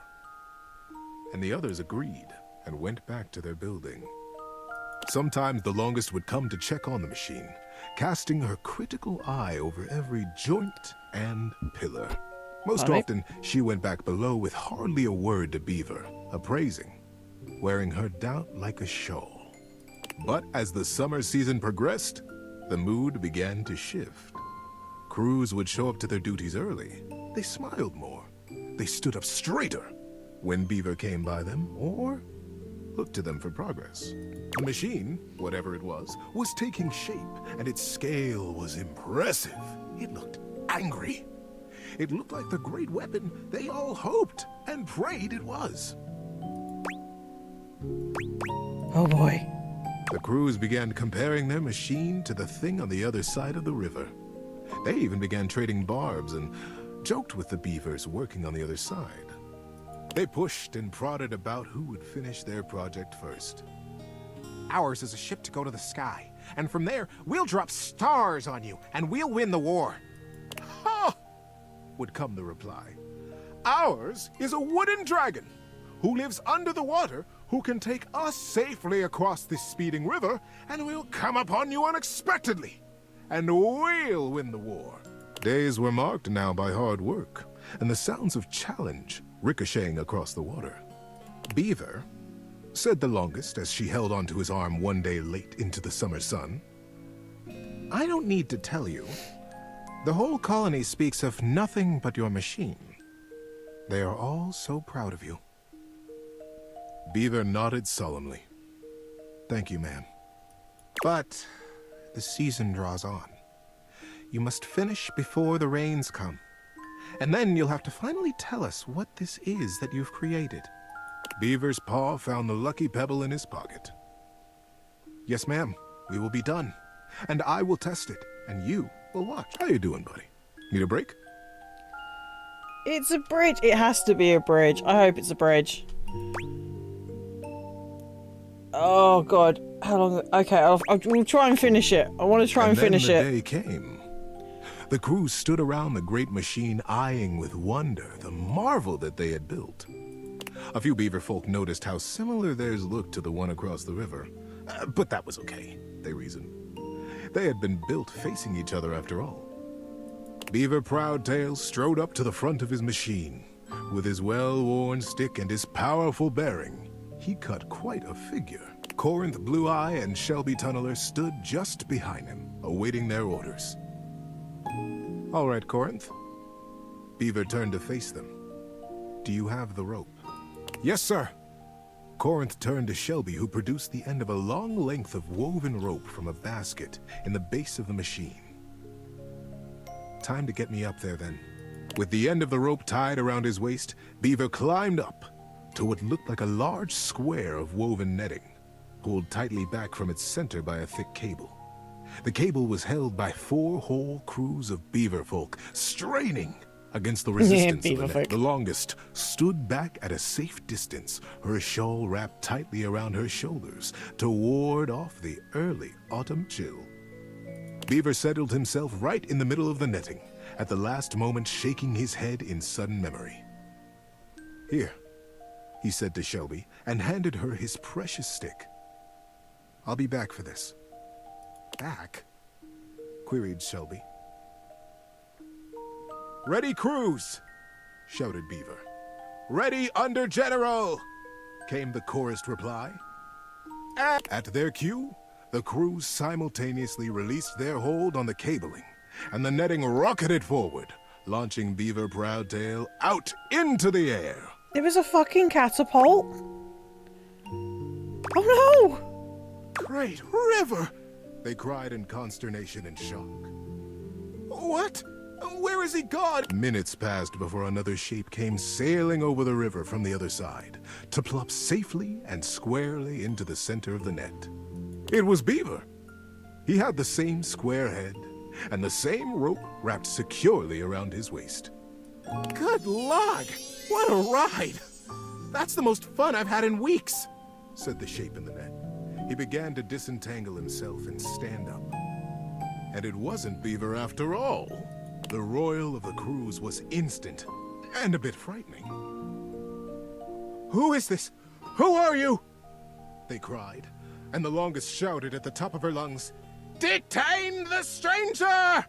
The crews pulled him down from the net, and the stranger never stopped smiling, greeting them warmly, even patting some of the beaver folk on the back. He looked just like Beaver. But Beaver never smiled like that. Beaver hardly smiled at all, come to think of it. I can understand your confusion, said the stranger genially. Beaver and I looked so much alike, even when we were kids. My name is Builder. Builder Jumpfoot.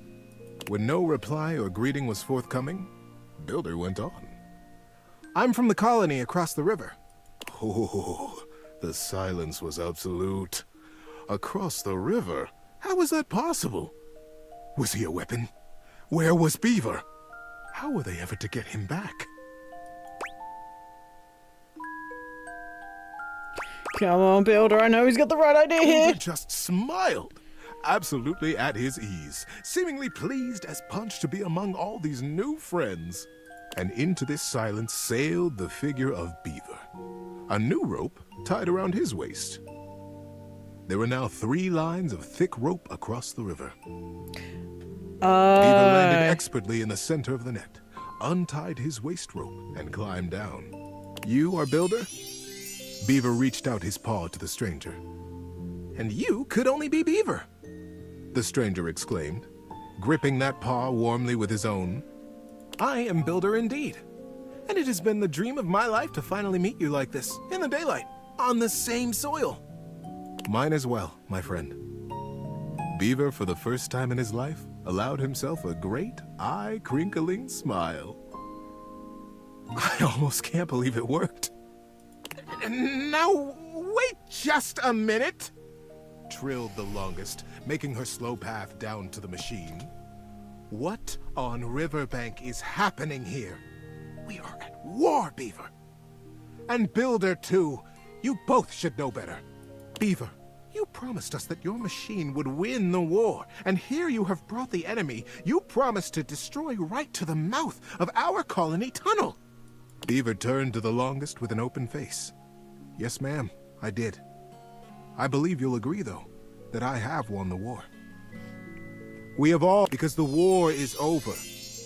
The longest stared. The machines that we have built will allow us to become not 2 colonies at war, but a single colony, united.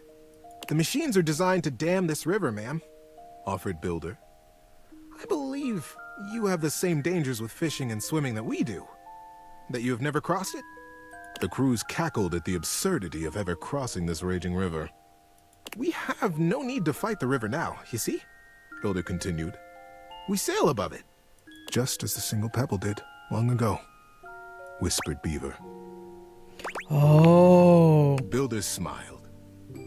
We have already carried 3 great ropes from side to side between us, and it will be short work to have a whole net built across the river. Once the river is dammed, it will be a still pond, stocked with all the fish we could ever need, calm enough for us and our kits to play in. We will be a great community, the first colonies to ever cross water, the first ingenious constructors in the history of us. The crews were open-mouthed. Their paws hung still at their sides as they realized the magnitude of what they had accomplished. But would it truly be good, as they said? Who was really to say how this great feat would be remembered?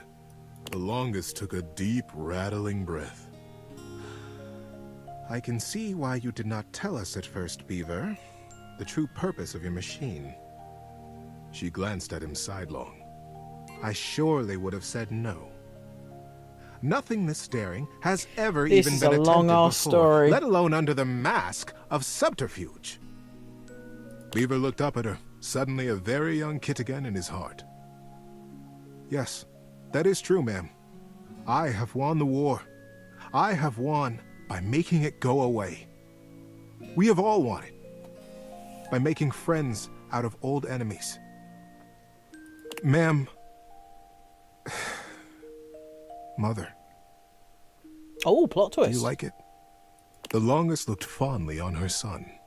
Her serious and guarded and daring and wonderful son. Yes, child. I have never been more proud of anyone.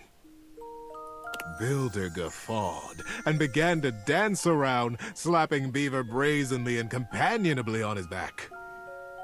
Beaver stood solemn, quiet, a gentle smile tickling the corners of his mouth, satisfied. It was, as they had promised, quick work to dam the river. Beaver and Builder were excellent guides, and the crew from both sides of the river proved naturally adept and joyous in their work. Before the autumn settled in, a great still pool existed between the two colonies. Kits splashing and playing, and parents fishing safely. Denny Strongpaw, the best fisher in the fast water, turned out to be the best fisher in still water too, much to his delight. And very early each morning, Beaver Proudtail still crept quietly from the colony and performed his morning rounds. He had never missed a day. But now, his favorite part of his patrol was seeing Builder Jumpfoot across the water and batting a very specific, very lucky, red striped pebble back and forth. That was a really nice story. Peace and love forever. That's just it. Thanks for listening all the way through. Good night, buddy.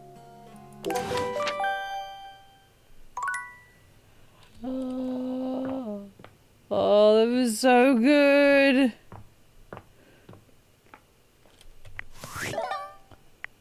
Oh, there's a workspace thing. Uh-oh. Champ, champ, champ! How goes it? You know, your butt.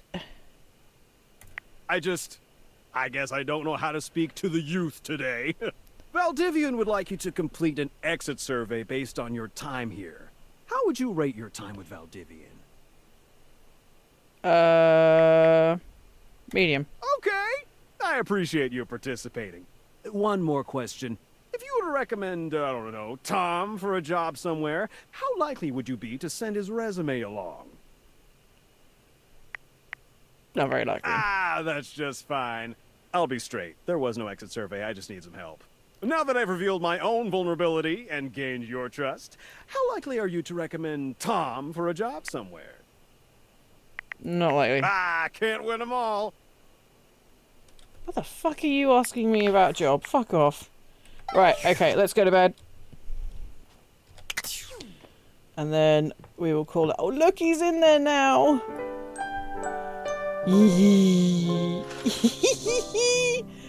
That was awesome. Right, let's save and we will call that a night because that went on way too long. I didn't realise it was going to be that long. Jesus Christ. So how many? We have discovered 31 peeps on the streets. Holy shit. Okay.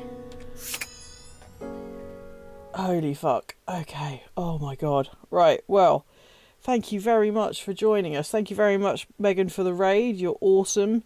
I'm glad you're enjoying the game as well. Thank you to Tao. Thank you to Doom. I will be back tomorrow playing this. We will get down to the nitty gritty I will try and figure out how to solve Washford and Drysdale's predicament. I will figure it out. I will fucking figure it out. Because I'm sick of their bullshit. Yeah, so thank you ever so much. Let's go find a friend to raid. Kill them both. Yeah, I mean, that's a possibility. That is a fucking possibility. I'm not gonna lie. I love women. There's so many... What the hell? Dear God. Right, okay, let's have a look at the following. Let's go to a safe space. Safe space.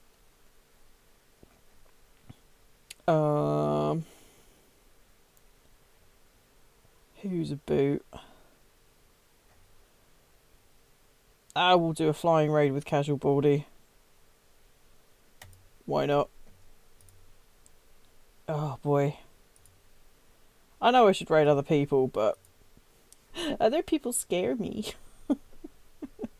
Anyway, thank you ever so much for watching. I will see you guys tomorrow. Have a lovely evening. I hope you stay cool and hydrated. And remember, anything could be a spoon if you're brave enough. And also, me and Betty did it. Me and Betty did it. Yeah, we got Betty. Betty, Betty, Betty, Betty, Betty. We got Betty with Betty. Alright, love you loads, guys. Mwah. Enjoy. Nighty night. Bye.